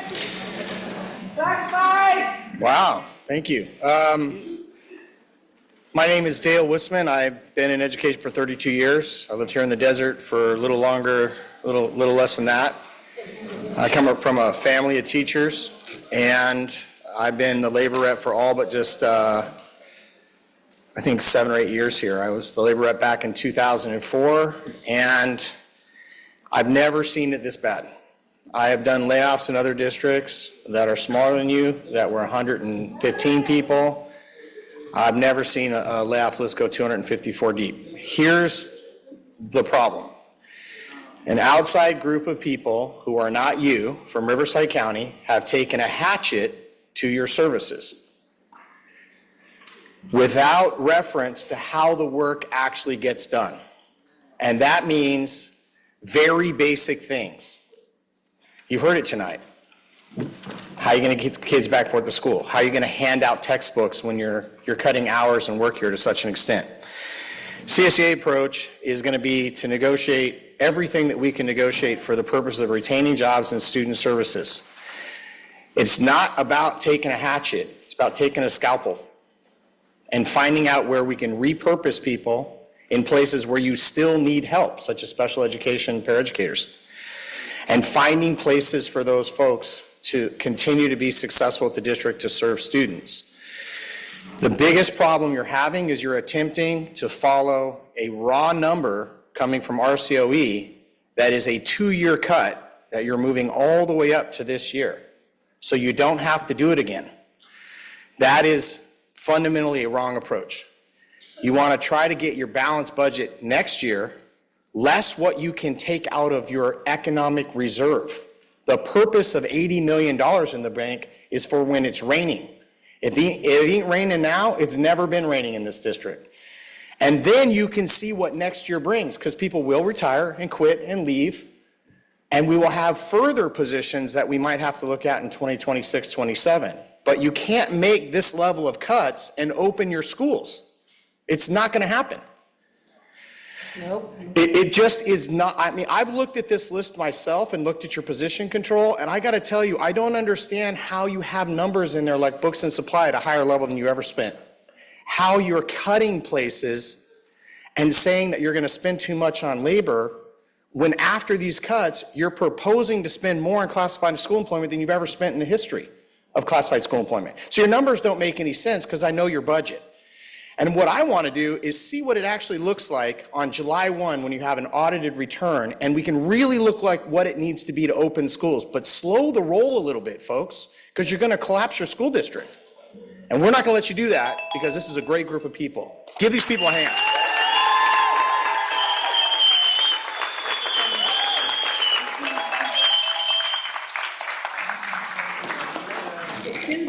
Veronica Dueñas, followed by, Good evening. Followed My by name is Rafael. Veronica Dueñas. Hang on You a all second. should know me by now. I am the Chief Union Steward for CSCA. As you can see behind me, this is what unity looks like. We have done this before, and I am guessing we're going to have to do it again. I need for everybody to understand, you all on top of my people, because these are my people. I've been there, done that, been there, done that. I have 10 years on this union board, and I have 20 years of service in this district. Everybody has come and gone. I am still here. They are still here. This is a revolving door. So I say this with much respect. We, as CSCA leadership, will negotiate until 1 in the morning, because guess what? We've done it before. Okay? And we will do it again. But please, stop and understand what everybody has said. You all have lives. I have life. I have bills. You have bills. They have bills. They have children. It's a rolling cycle here. This district, these students, this community, what you see in here, matters to each and one of us. That's why you're all sitting up there. Okay? So please, new board members, semi-new board members, old board members, look at what you are voting on. Understand what is being brought to you, and ask the question before you decide. There is something called the Brown Act. You should all be aware of it, because that's why you're there. But there's also something called training for board members. Each and every one of you should be taking it and not deny to take that training, so you can understand what comes in front of you. You know what it is. 2019, you guys already knew about the deficit, not the new ones, but the ones that are already there. $6.9 million is where it was at. How could we not stop it back then? How? Because we took the cuts then. And now, 2025, $24 million. Again, I told you guys, this is not on anybody but the board. That's right. Please, thank you very much. Have a good evening. Next we have Rafael Delgado, followed by Elizabeth Tavares.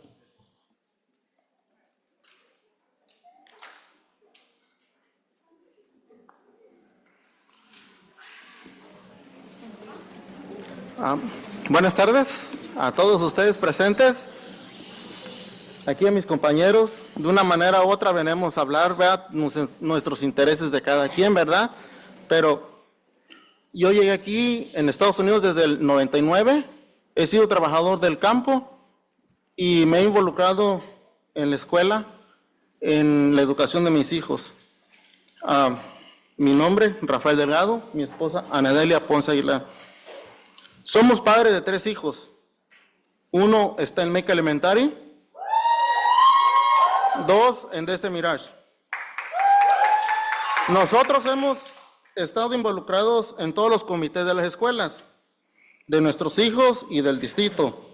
Somos padres voluntarios en las 2 escuelas, sin paga, por la educación. Más que nada, gracias por permitirnos ser escuchados nuestros comentarios. Queremos que tomen en cuenta los centros de padres. Es mucha ayuda, orientación y el apoyo para nosotros los padres. Espero que por lo menos 6 horas les puedan brindar para que sea el resto de su trabajo.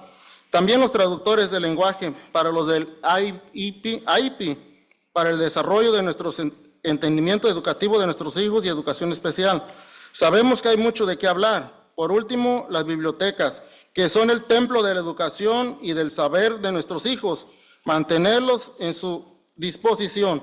Gracias a la doctora Esparza y a su equipo por mantenernos informados que pasa en inglés y en español. Son oídos de nuestras peticiones de los padres. Sabemos que estamos en crisis, pero en sus manos está el distrito de Coachella, el futuro de nuestros hijos y de los trabajadores, de todos sus empleados. Han pasado superintendentes y no han sido involucrados en las juntas de padres como lo hacen aquí en este salón es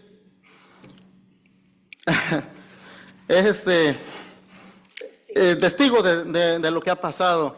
Y permítame cada uno de ustedes, que hasta ahorita los conozco, a unos sí los conozco, ay, disculpen, no puedo apuntar, a unos sí los conozco, ¿verdad? Pero estoy agradecido en conocerlos y salir adelante por todos nuestros trabajadores y nosotros como padres y nuestros hijos, y que las peticiones de cada quien sean oídos. Gracias. Gracias.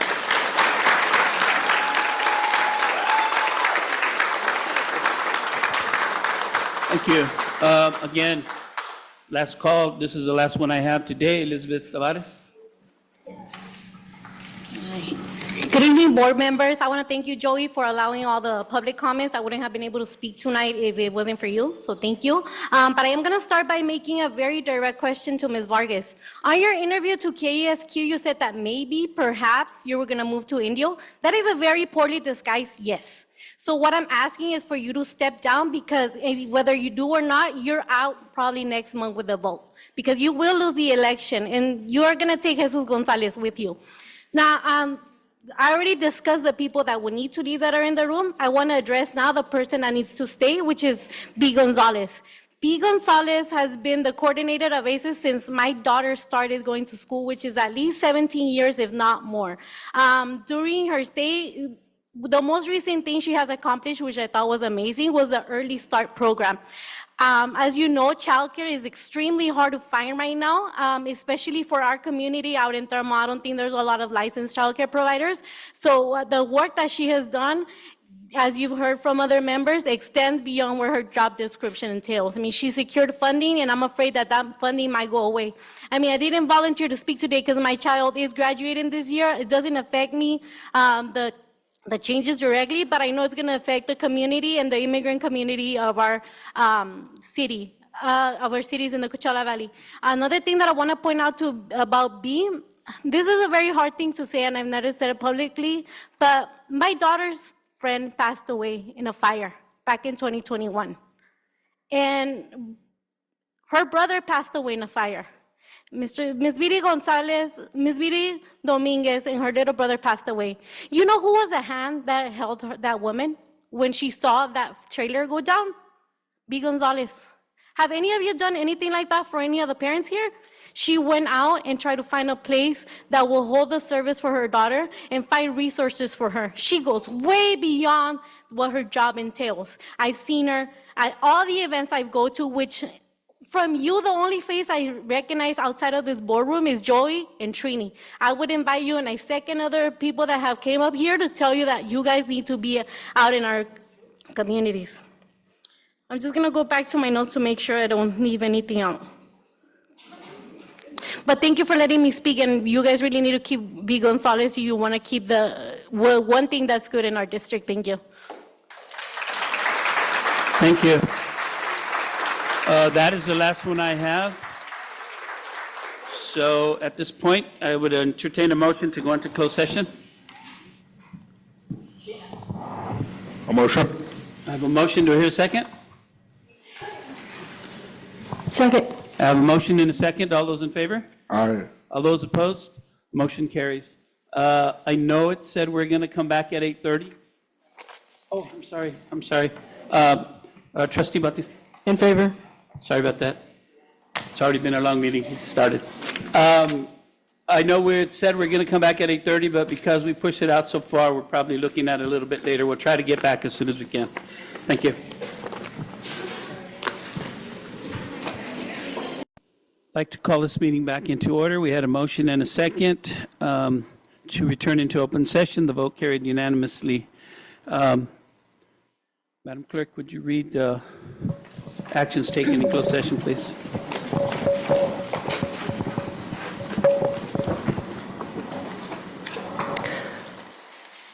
Okay, so in closed session, the board took action to release certificated teacher ID number 2025/08/675 and directed the superintendent or designee to send out appropriate legal notices. The roll call vote was as follows. Ayes, Jesus Gonzalez, Thomas Torres, Trinidad Arredondo, Valerie Garcia, Joey Acuña, Jocelyn Vargas, and Silvia Paz. That is it.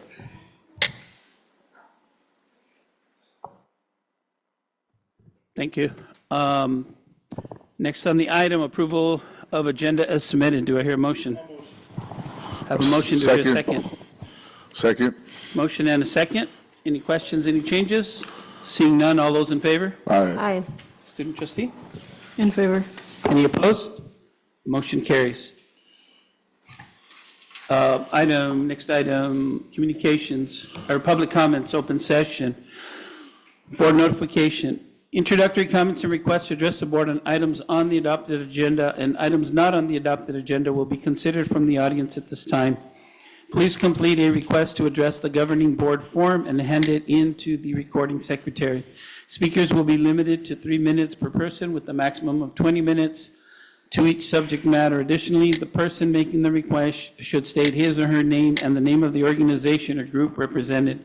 Please be advised that the board is not always at liberty to answer questions right away. State law prohibits the board from taking any action on items not listed on the agenda. I have 2 of them, so if anybody else wants to speak, check in with Marty right there. Dale Wisman. Yeah, I wanted to come back up and talk with everybody again when it's a little quieter. I want to make sure that all the board members, the administration, know the other side of this, which is that CSEA as an organization and others in the education community recognize the scale of what is happening here and how difficult and unique it is for Coachella Valley Unified School District, and you are not alone. You're not alone. Some of the things that are happening to you are simply a canary in the coal mine that haven't happened to other districts yet. Certainly there's some internal issues in terms of how the money worked, but ICE, Bakersfield is experiencing that. The loss of members and people who join CalPERS, as an example, doesn't just impact Coachella Valley Unified. If you can imagine this happened to every single district, what the impact on CalPERS would be, as an example. So, CSA addresses these things on a much bigger scale than my pay grade, obviously, through Government Relations Department, CalPERS, and so on. And you're not alone. We're going to have to work through this, and we're going to do the right thing to make sure your school district stays open. But I just wanted to introduce somebody who drove all the way out here because of those potential issues that are far beyond just what's happening at Coachella Valley Unified. So Kevin Palke is a CalPERS board member who drove all the way out here and wanted to observe and see this kind of canary in a coal mine, what's happening to you guys, as not the only one, maybe just the first that is experiencing those kinds of things. Other districts, by the way, as I told you guys, are actually having budget cuts, but they're not getting this level of focus, and they're not seeing this level of multiple challenges occurring at the same time. So Kevin Palke's come out tonight. He's actually the next person on your list, and I wanted to come up and just introduce him so you understand why it's so important that CalPERS and that other larger, bigger picture of people who sit on these huge statewide boards, CalPERS has $500 billion in it now, right, that are paying attention to what's happening out here in Coachella. And just thanks, Mr. Palke, for driving out.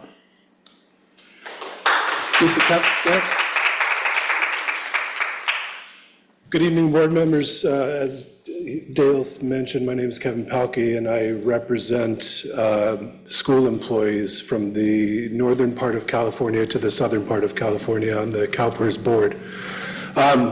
I don't envy the seats that you sit in right now. I know the difficult decisions that you are faced with, and I know what it means to have the members and the community in the best interest in everything that you do.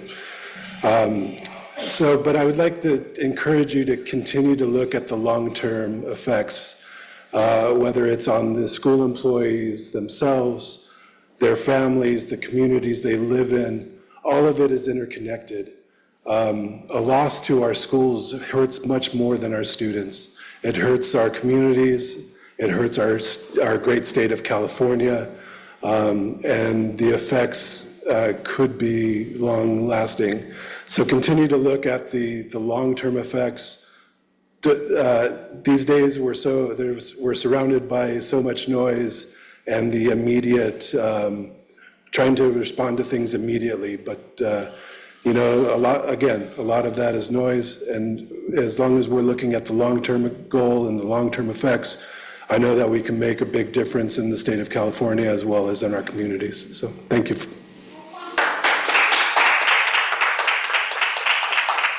Thank you. That's the last one I have. Anybody else? Okay, we're moving on. Next item, communications, board members and superintendent.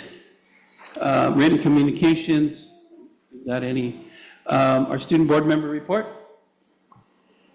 Good evening. So I'd like to start off with just a report of all high schools.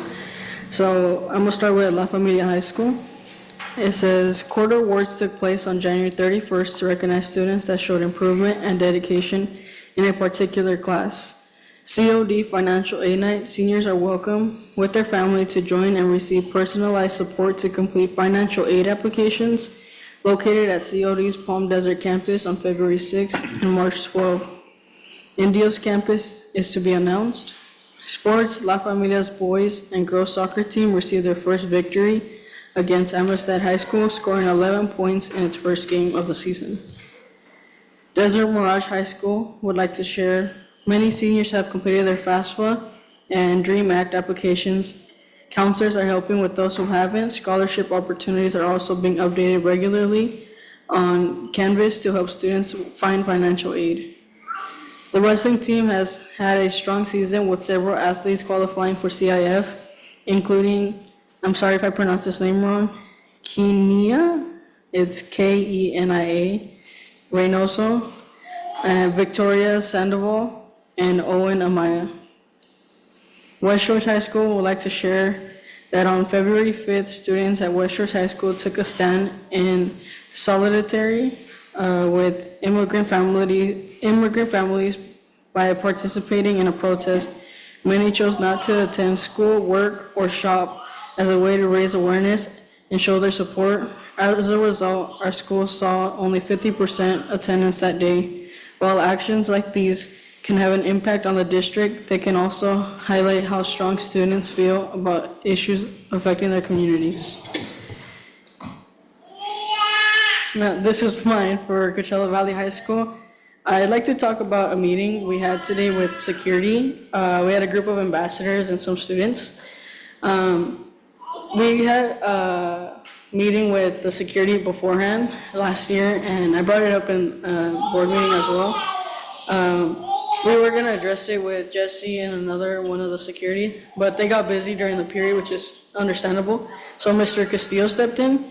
We voiced our concerns. It was mostly about like how we see them huddling up, and our concerns being that to what we see and our perception of it is that they huddle up more than what's needed, in a way where we see them on their phones or sometimes on a phone call, or they're just like socializing, which we understand, also socializing at work, getting to know your colleagues and stuff like that. But when we see kids who are ditching or people who are smoking in the restroom, and we see our security huddled on one side of the campus and not patrolling, especially during passing period or right after passing period, the bell rings, and we see all that, because after the first 10 minutes of class, you're allowed to use the restroom. And we see a lot of kids in the restroom still, they're still in there, they're smoking and stuff. So us seeing our security huddled somewhere else and not patrolling the areas they're supposed to be in was a concern we raised to them.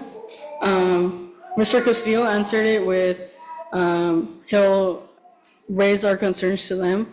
But there's one part I didn't like about this meeting, which was towards the end. We reached the end of our meeting and our ambassadors reached all their concerns and we had nothing else to share. And he asked us if we all had our IDs, and which was fine.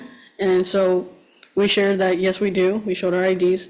And he followed up with, they took a jab at us, why not take a jab at them? We're on the same field now. I didn't like that personally, and I got feedback from our ambassadors. They didn't like that because as an admin, that's not professional. I understand asking us for ID because we're on campus, but when you're talking like that to students who are voicing their concerns about the safety of their school, it's not right. And Dr. Williams was there, he didn't address it at all. So it's something that I like to share with the board because I didn't see it as right and my colleagues didn't see it as right, which is something I need to voice higher, and is why I'm saying it now. So I hope this is something that gets attention and it's something that you guys follow up with, even if it's like having a sit down with just them, but as long as it's being addressed with them. Now on an opposite side, the Young Women Empowerment Club has been invited to a Feminist Majority Foundation for their commitment to social and political activism. The National Young Feminist Leadership Conference is taking place in DC March 28th to 31st of this year. And I can tell you, they're very excited. They're hoping this goes through. They're very excited.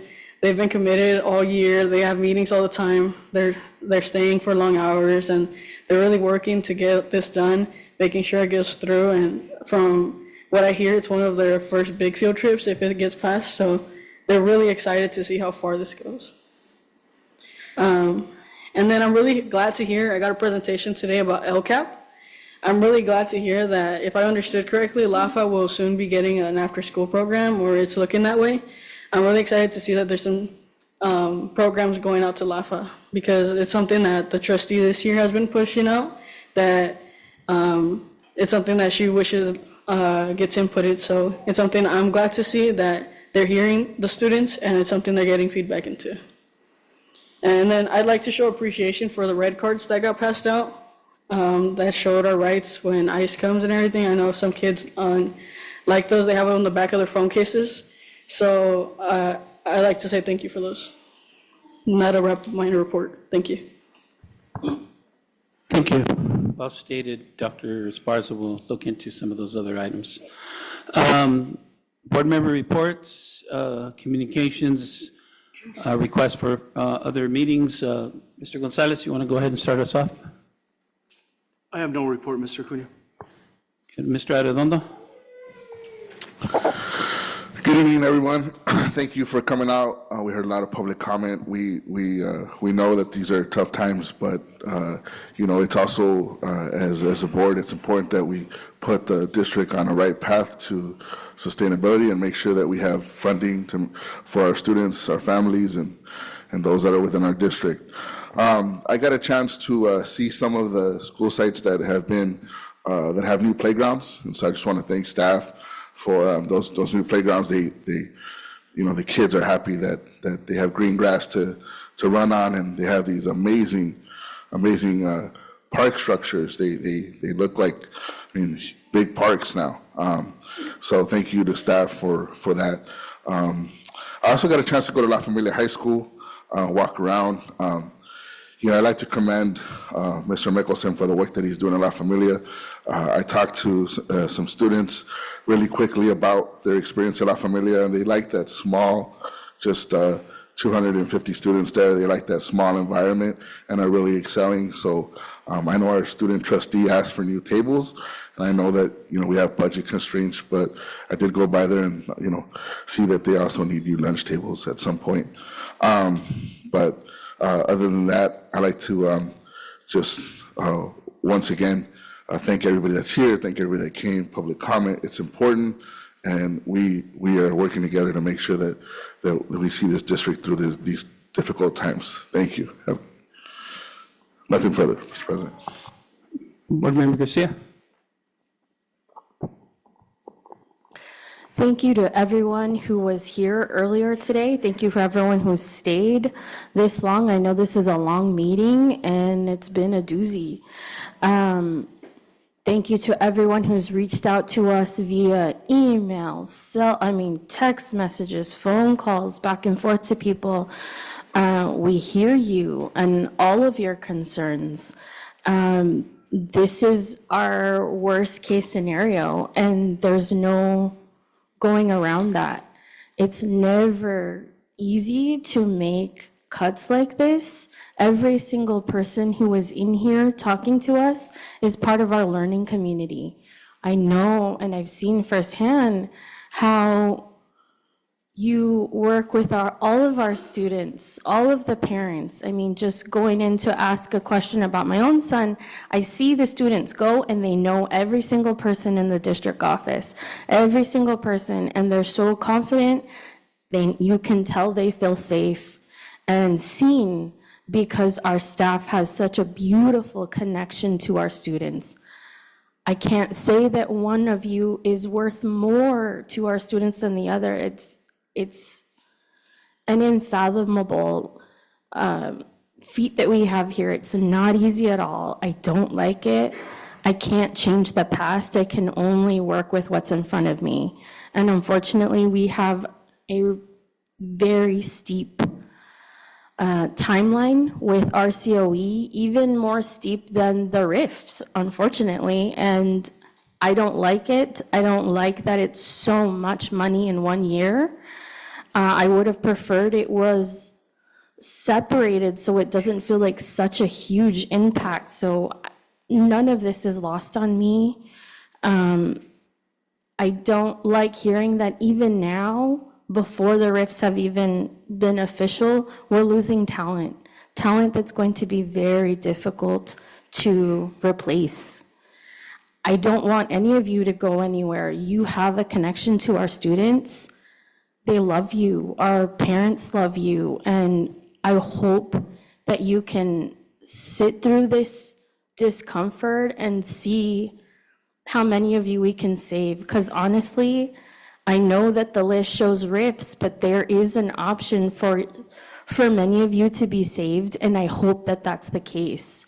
Please work with your labor unions and secure those positions. I have to say that it's a possibility to RIF you, but it's definitely in your hands to mitigate that. Please push for language, for ratios. If some of you don't have that language, push for it. It's a safeguard for yourselves, and it's a safeguard for the district. So do that. Work with each other. Get that language so that we have a bigger parameter around us, right? I know that there's a lot of talk about cutting, but we do still have very strong funding streams. We do have, I heard Prop 28 money, our EXLOP money, right? All of this money, we are still going to get all of these funding streams. What we're going to do now is push ourselves to be as creative as we possibly can to make sure that we're not losing programming for our students. In some cases, we may be able to even provide more funding. And what my push is that this funding for this year's students is spent on this year's students, that we're not on this constant backtracking.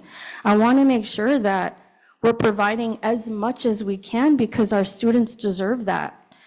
So it's not easy. I don't like it. As I've said, if it is in this very difficult process possible to trust the process, what we're going to vote on is the absolute worst case scenario. My hope is that we're not going that far, because I know that it's absolutely detrimental. People that are on this list, we absolutely need to function at our school site. So please, please trust the process. Hang in there. I know it's uncomfortable, but we won't know for several months how many of you we can save.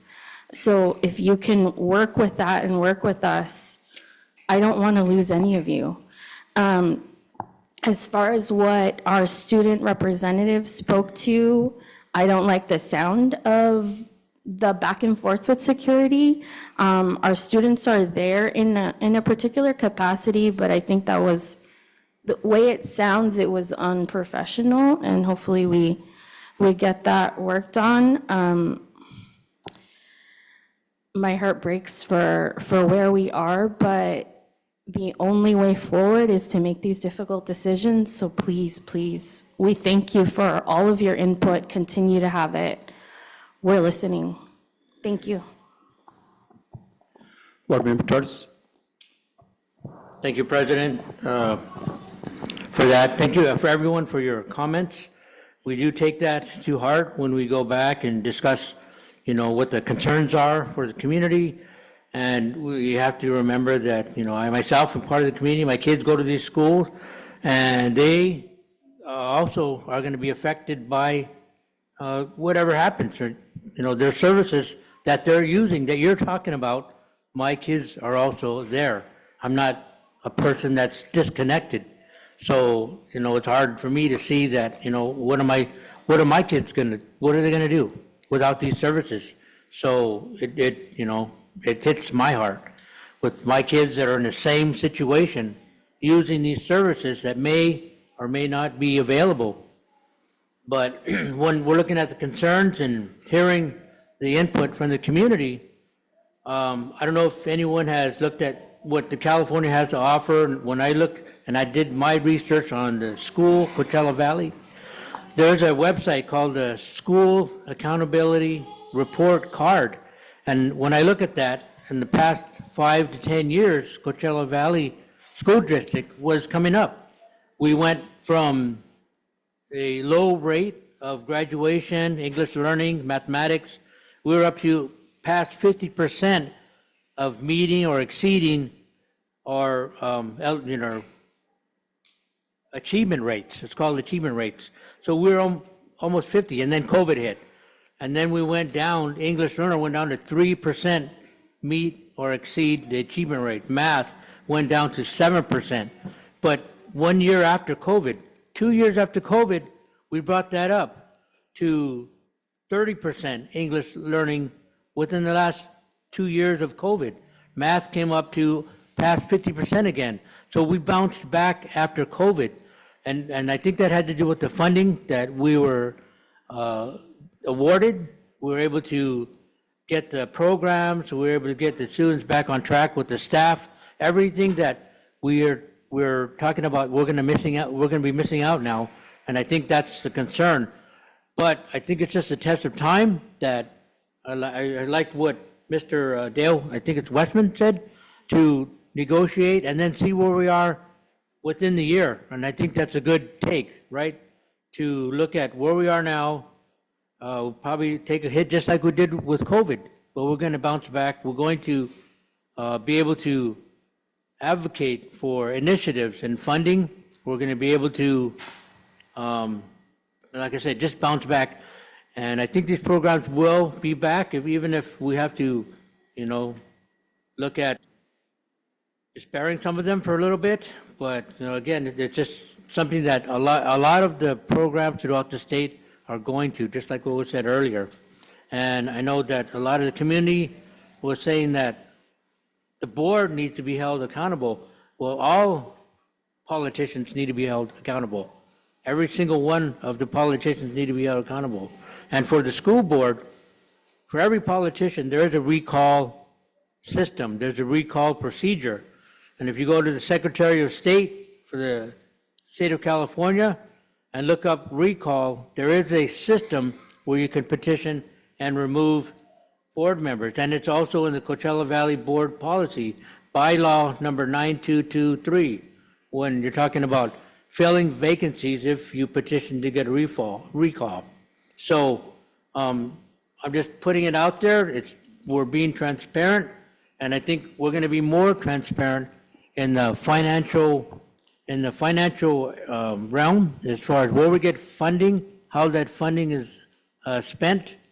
And I called for the board to be very transparent on the spending of all the awards, and I think we're going to start very soon, probably the next meeting or so, maybe the meeting after that, with the superintendent has a plan now to be transparent on all the awards, and I think that's the misinformation that goes out to the community, is that everyone thinks that we have funding from this source and this source and this source, and it can't be commingled. If we get money for English learners, it has to be spent on that. It can't be spent on anything else. So, and that's just one example. So there are several cases of awarding agencies where we get funding, and I think that's what needs to be promulgated to the community so that you understand where we are and then where we're going to be within the next year. And we're going to bounce back. Board Member Paz. Good night, everyone. Thank you for being here. So nothing that I say will make the decisions and the impacts of the decisions any better for any of you, for any of us, probably definitely not for me. We are in this difficult situation, and I was in Mr. Thomas's seat in 2018 when I got appointed, and my first meeting, I was handed a notebook by our then superintendent about all the cuts that needed to be made, right? And that was exactly, 2018 till now, around this time, January, February. And there's been reference about, well, we knew this, yeah. In 2018, again, that was my first vote, and it was a difficult vote, and I made the vote based on the information that I had in front of me, because that's the best that I can do, right? Having reviewed, and then less than 2 years from those decisions, COVID happened, and then all of the focus and attention went there, right? And here we are, it caught up to us. And again, this doesn't justify, this doesn't soften the cuts that we're making. And I do want to appreciate everyone who comes out and who came out back then and who continues to come up here to tell us what you're seeing, how it's impacting you. And I want to thank particularly, I couldn't reference and address everyone who spoke, and that I was like nodding my head and, yeah, because many of you and Mr., I think it was Elizondo, who gave us like a very balanced analysis, right? It's not one thing or it's the other. It's not just numbers. There are things that need to be improved in our district. One of the things that Mr. Thomas Torres just referenced now in terms of the things that we've asked the superintendent to do in terms of having the controls in place so that we know exactly, right, like how our money is being spent and where that is going, and that I'm looking forward to receiving from Dr. Esparza that list all our funding sources and where we are, right? Like, and that's a public document, that's something that's presented to the board so that we can know ahead of time where we are with our money, and not just us, but that there is a public discourse, right, about, hey, I noticed that in this grant you've overspent, or in this grant you've underspent, and what's happening. I think those are the types of things that it's important for everybody to know, and so I look forward to receiving that and having that being implemented. So again, thank you for being here, and my commitment is to make the decision again with what I have in front of me, given the circumstances we're in, and to make sure that we are putting those things in place so that we're not here again. And I feel confident that that's what I'm going to do, and that's what we're committing to doing. So thank you again for all of you coming, and thank you for our unions who are sitting with our team and are negotiating. That's the path forward. So again, thank you. Mr. Cunha, if I may, on Ms. Paz's final comment, I know we have union representation. I understand there's going to be some work done tomorrow in negotiating. I challenge the union and staff to come up with a solution to save many of the jobs that were being talked about, and a lot of the people that showed up today. I think there's an opportunity to start working on language that comes up with an amount of hours that we could afford, and hopefully we can salvage a lot of jobs in those discussions tomorrow. Tuesday. Yeah, Tuesday. Vice President Vargas.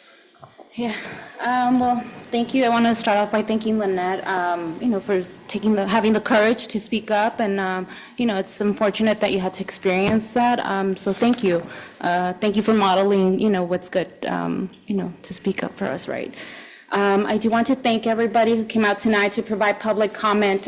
Your voices are important, right? And I appreciate the time and effort that everyone has taken to come here tonight. There's a lot to be said to this day, and overall the last several months, my priority has been to focus on addressing the fiscal challenges of our district and really meeting the needs of our school community, our students and staff, right? We're facing significant challenges. It's our responsibility as board members to ensure that we're making decisions in the best interest of students and the community, right? Leadership is about setting priorities, making tough decisions, and standing up for what's right. Our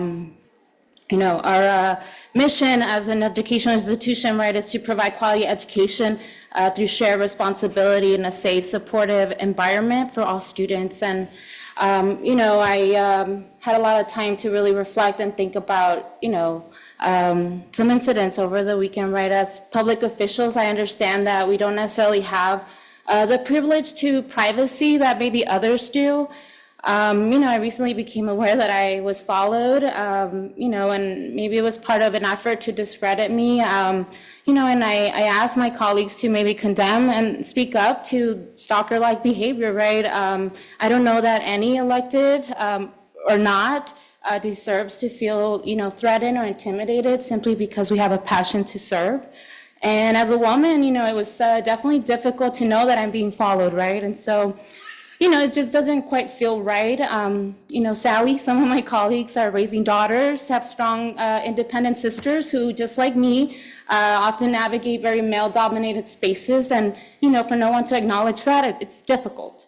The reality is that I was followed late at night. In the context, I'm not sure that there's any context that would make that acceptable. And so I think for me, we get back to the work, right?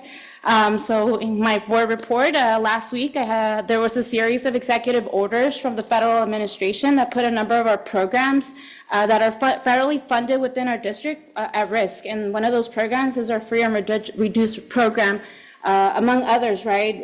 Directly impacting more than 90% of our school, our students.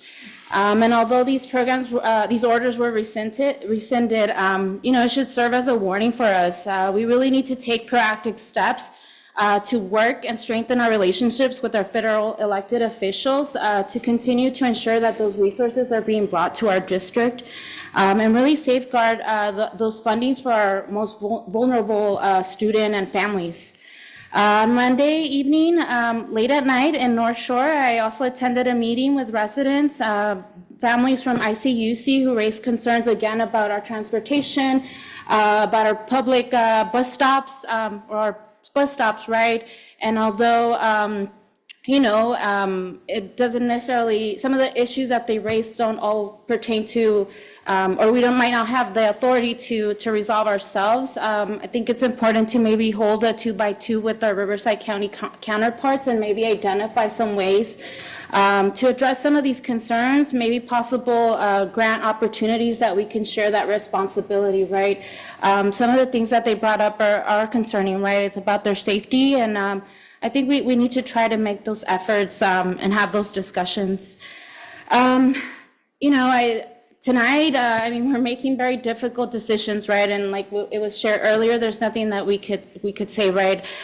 These decisions are going to impact a number of our staff members across our district. These choices are never easy. When I started, I was also riffed as a classified employee back in the day. But we need to remain focused on our long-term responsibility to our district, right?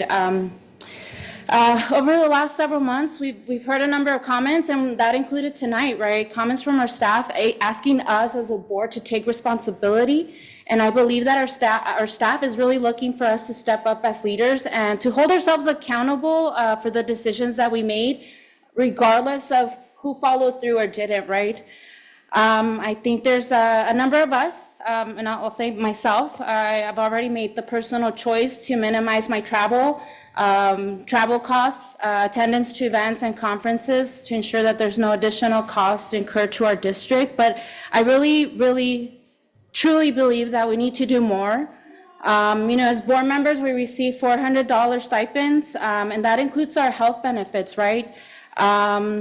And the stipend helps cover some of the costs of our travel and time. And, I think although it's minimal in the context of our financial deficit, I think we really need to lead by example, right? So I'm hoping that our colleagues can, I'm asking that we adopt a resolution that at the next board meeting, we freeze our monthly stipend. I don't know that it's about the amount. I think it's about leadership. And if we're asking our staff to carry the burden of the financial cutbacks, I think that as board members, we really should be willing to do the same. And we were asked to do that tonight. I hope that my colleagues will step up and carry the weight of our financial challenges along with our district staff, right?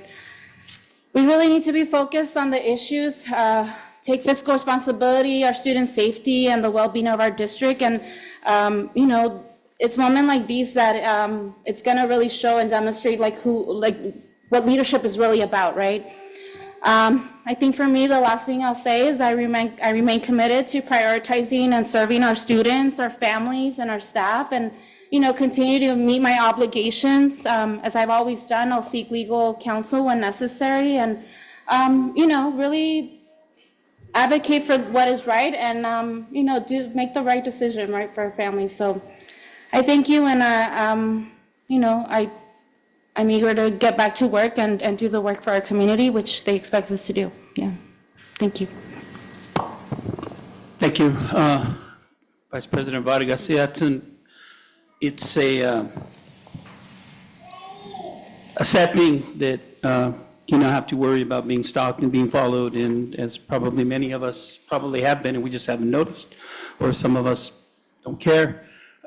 If they follow you around, and I think it's sad. And again, unfortunately, I can say it's something here locally. It's something that's happening across the country. You look at the things that are happening, the attacks that are being made on our institutions.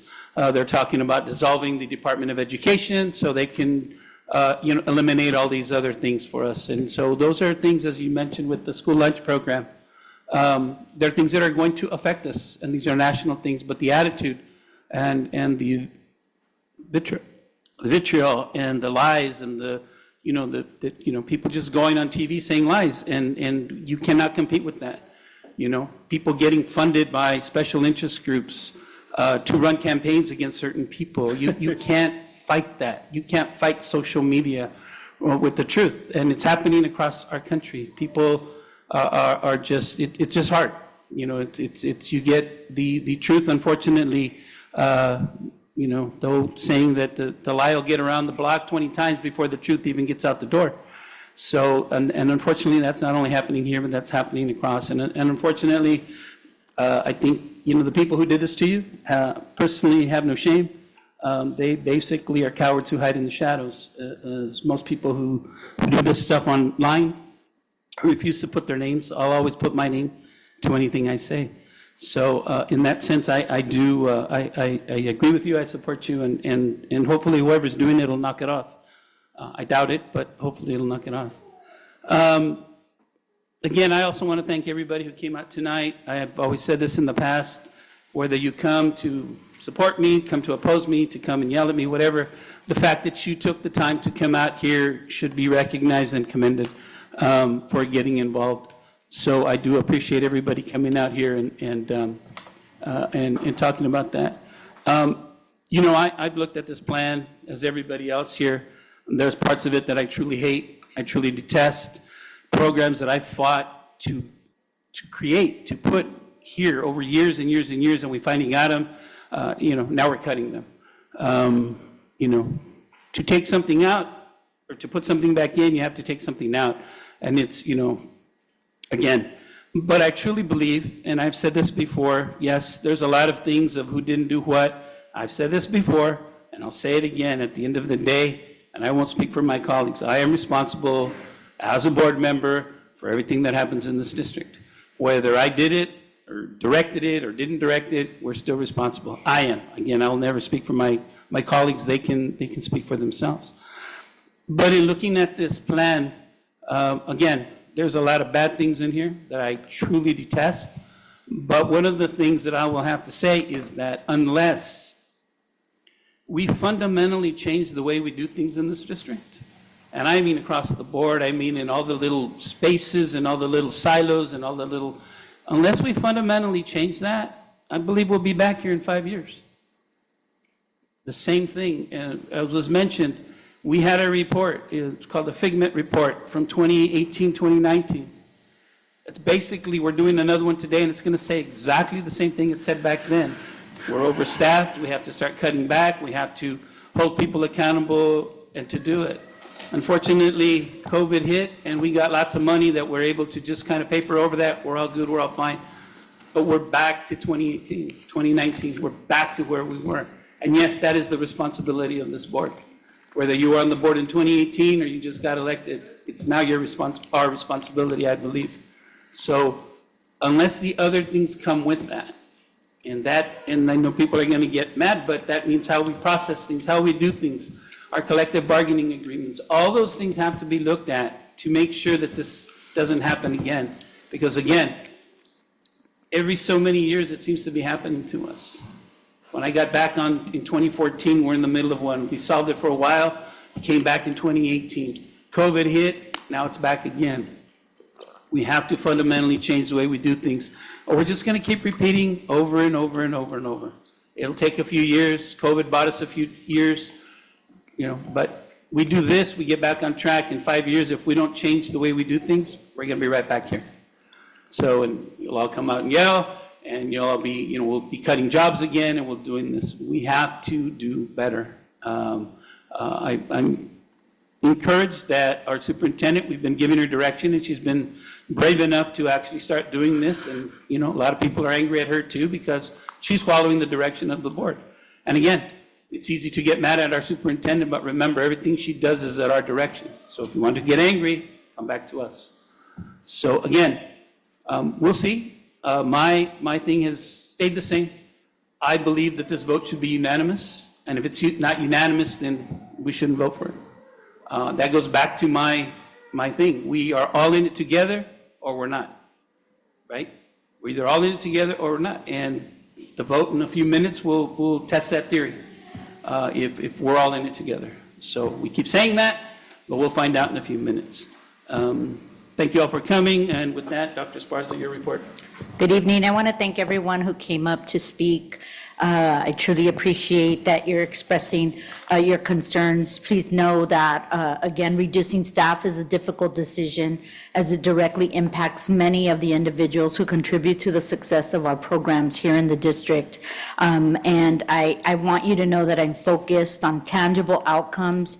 I'm making decisions that strengthen the foundation of the district. And as your superintendent, I'm taking the responsibility to make difficult decisions when needed and always keeping the long-term success of the district and of our students like her as our primary focus.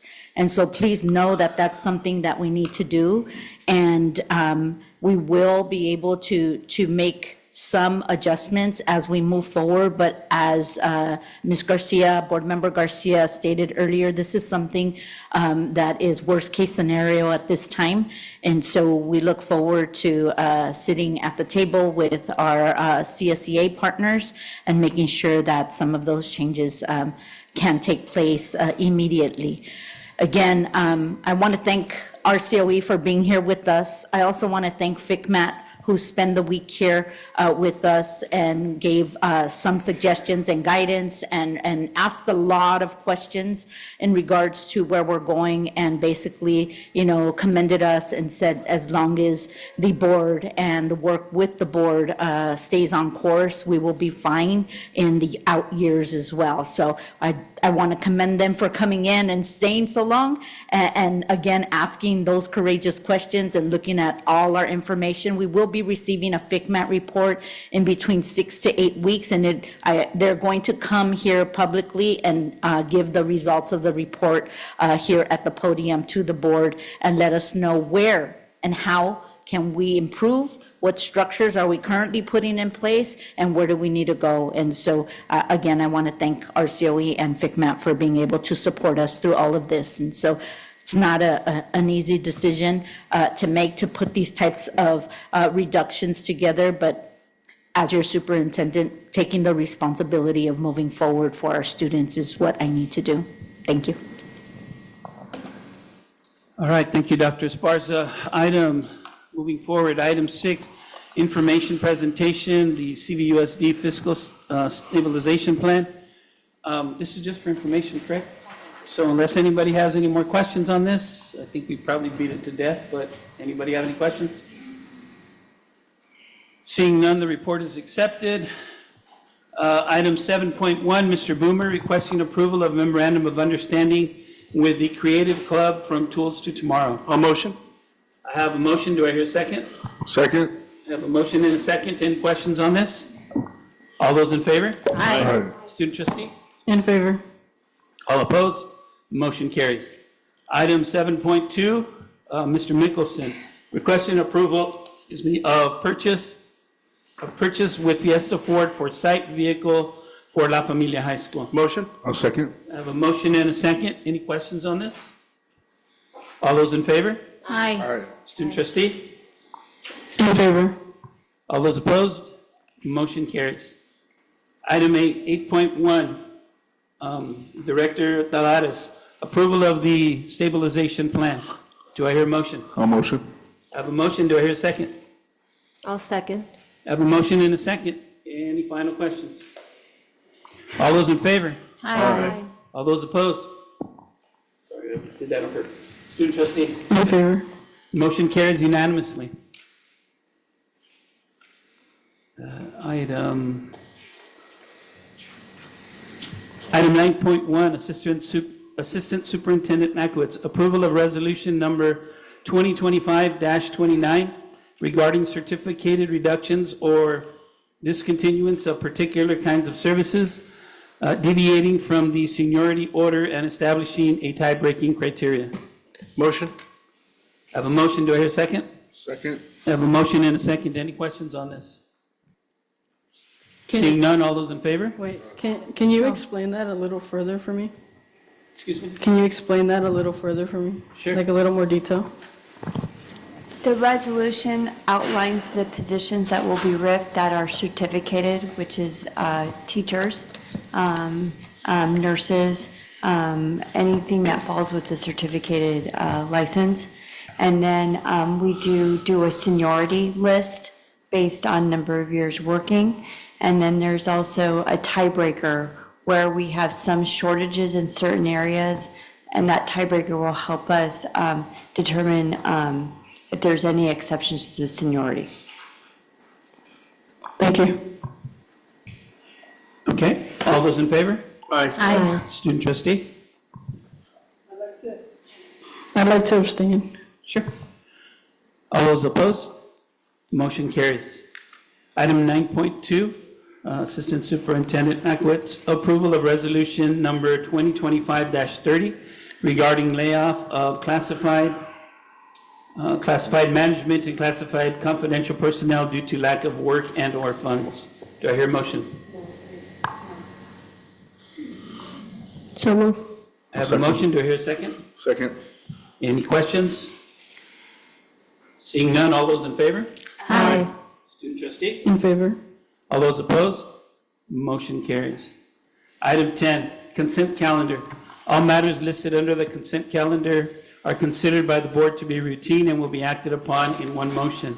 There will be no discussion of these items prior to the time the board considers the motion unless members of the board or staff request specific items to be discussed and/or removed from the consent calendar, in which event the items will be considered separately.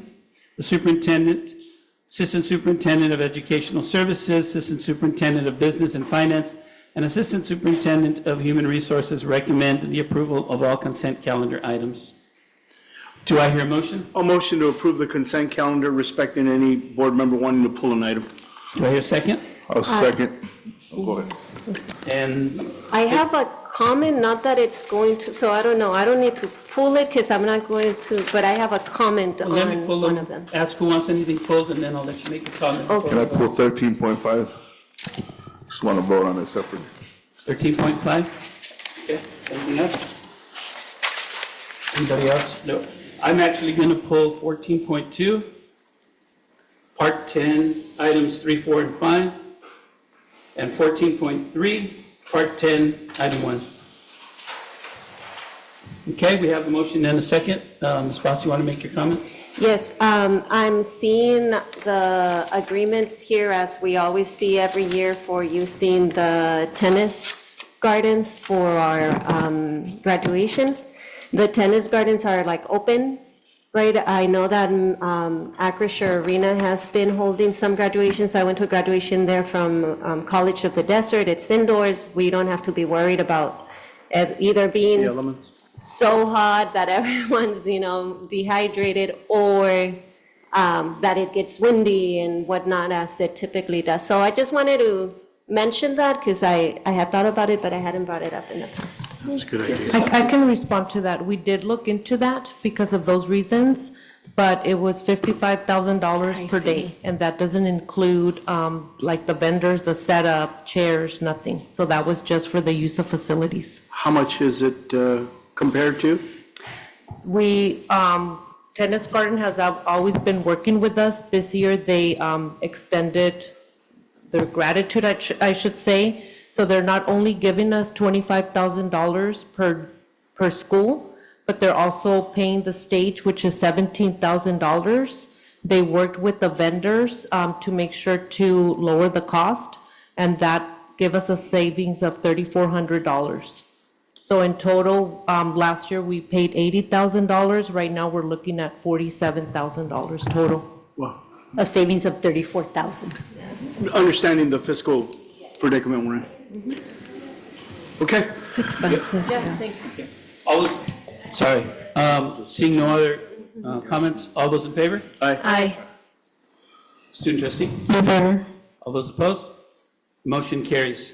13.5, I believe. Just wanted to vote on it separately. I took a campaign donation from somebody connected to Aziz Farms, so just wanted to disclose that for the record. You want to vote on this separately? Okay, fine. Do I hear a motion? A motion. Do I hear a second? Second. Have a motion and a second. All those in favor? Aye. Aye. Student trustee? In favor. Any opposed? And I'll abstain. I'll abstain. Oh, I'm sorry. Any abstentions? Aye. Motion carries 7-8-0-1. 6. Okay, my items are in the personnel reports. They're personnel items, so there's no discussion. I just want to vote on them separately as well. What numbers were those again? 14.2, Part 10, items 3, 4, and 5. They're the last ones on the personnel report.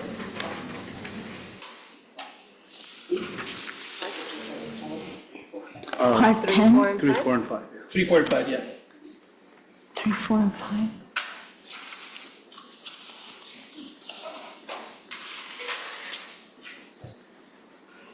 Mr. Cunha, motion to approve? Item, want to do all 3, or do you want to do one at a time? We should do one at a time. Whatever you desire. All right, I have a motion to approve item number 3. Mm-hmm. Do I hear a second? Second. Any comments? All those in favor? Aye. Aye. Student trustee? In favor. Any opposed? Aye. Motion carries 6-1. Item 4. Do I hear a motion? A motion. Have a motion, do I hear a second?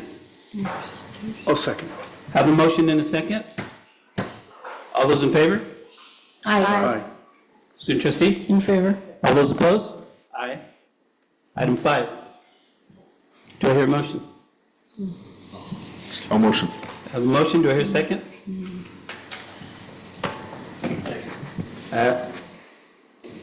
Board member Torres, thank you. I have a motion and a second. All those in favor? Aye. All those opposed? I'm sorry, student trustee? In favor. All those opposed? Aye. Motion carries 6-1.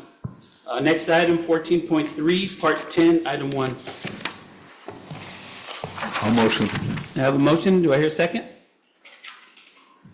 I have a motion and a second. All those in favor? Aye. Aye. Student trustee? In favor. All those opposed? Aye. Motion carries 6-1. That is all I have. No reason for closed session? Good? We're good? All right, can I have a motion to adjourn? A motion. I'll second. I have a motion and a second. All those in favor? Aye. Aye. Student trustee? In favor.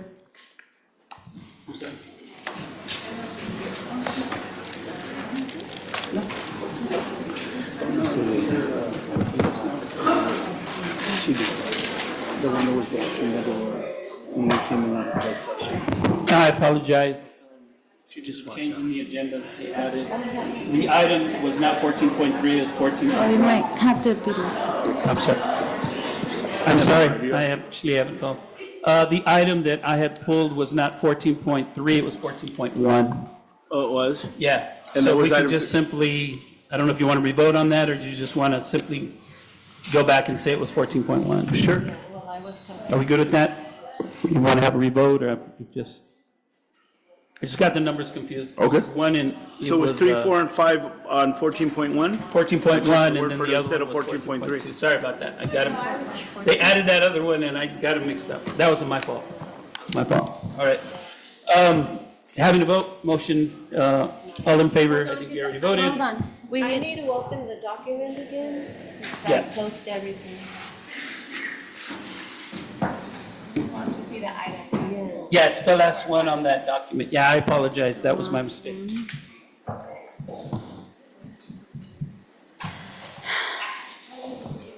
Yeah, it was the personnel reports.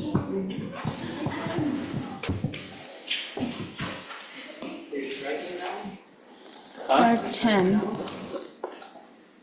The 13.3, yes, that one we did, my mistake, I did not want to pull that one, I wanted to pull 14.1. That, for the 14.1 was the 3 that we voted against, or you approved, and then 14.2 was the one that was by itself. 14.1. Very last one.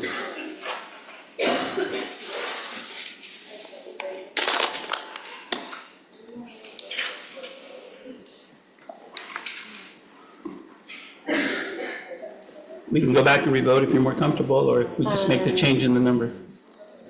So items, you pulled out 1, 2, 3, 4, and 5? No, 3, 4, 5. On 14. On 14. Part 10, 3, 4, and 5.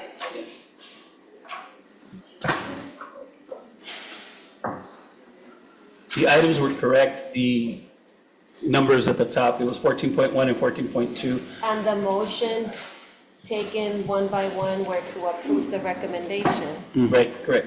Okay. And the other one was the same.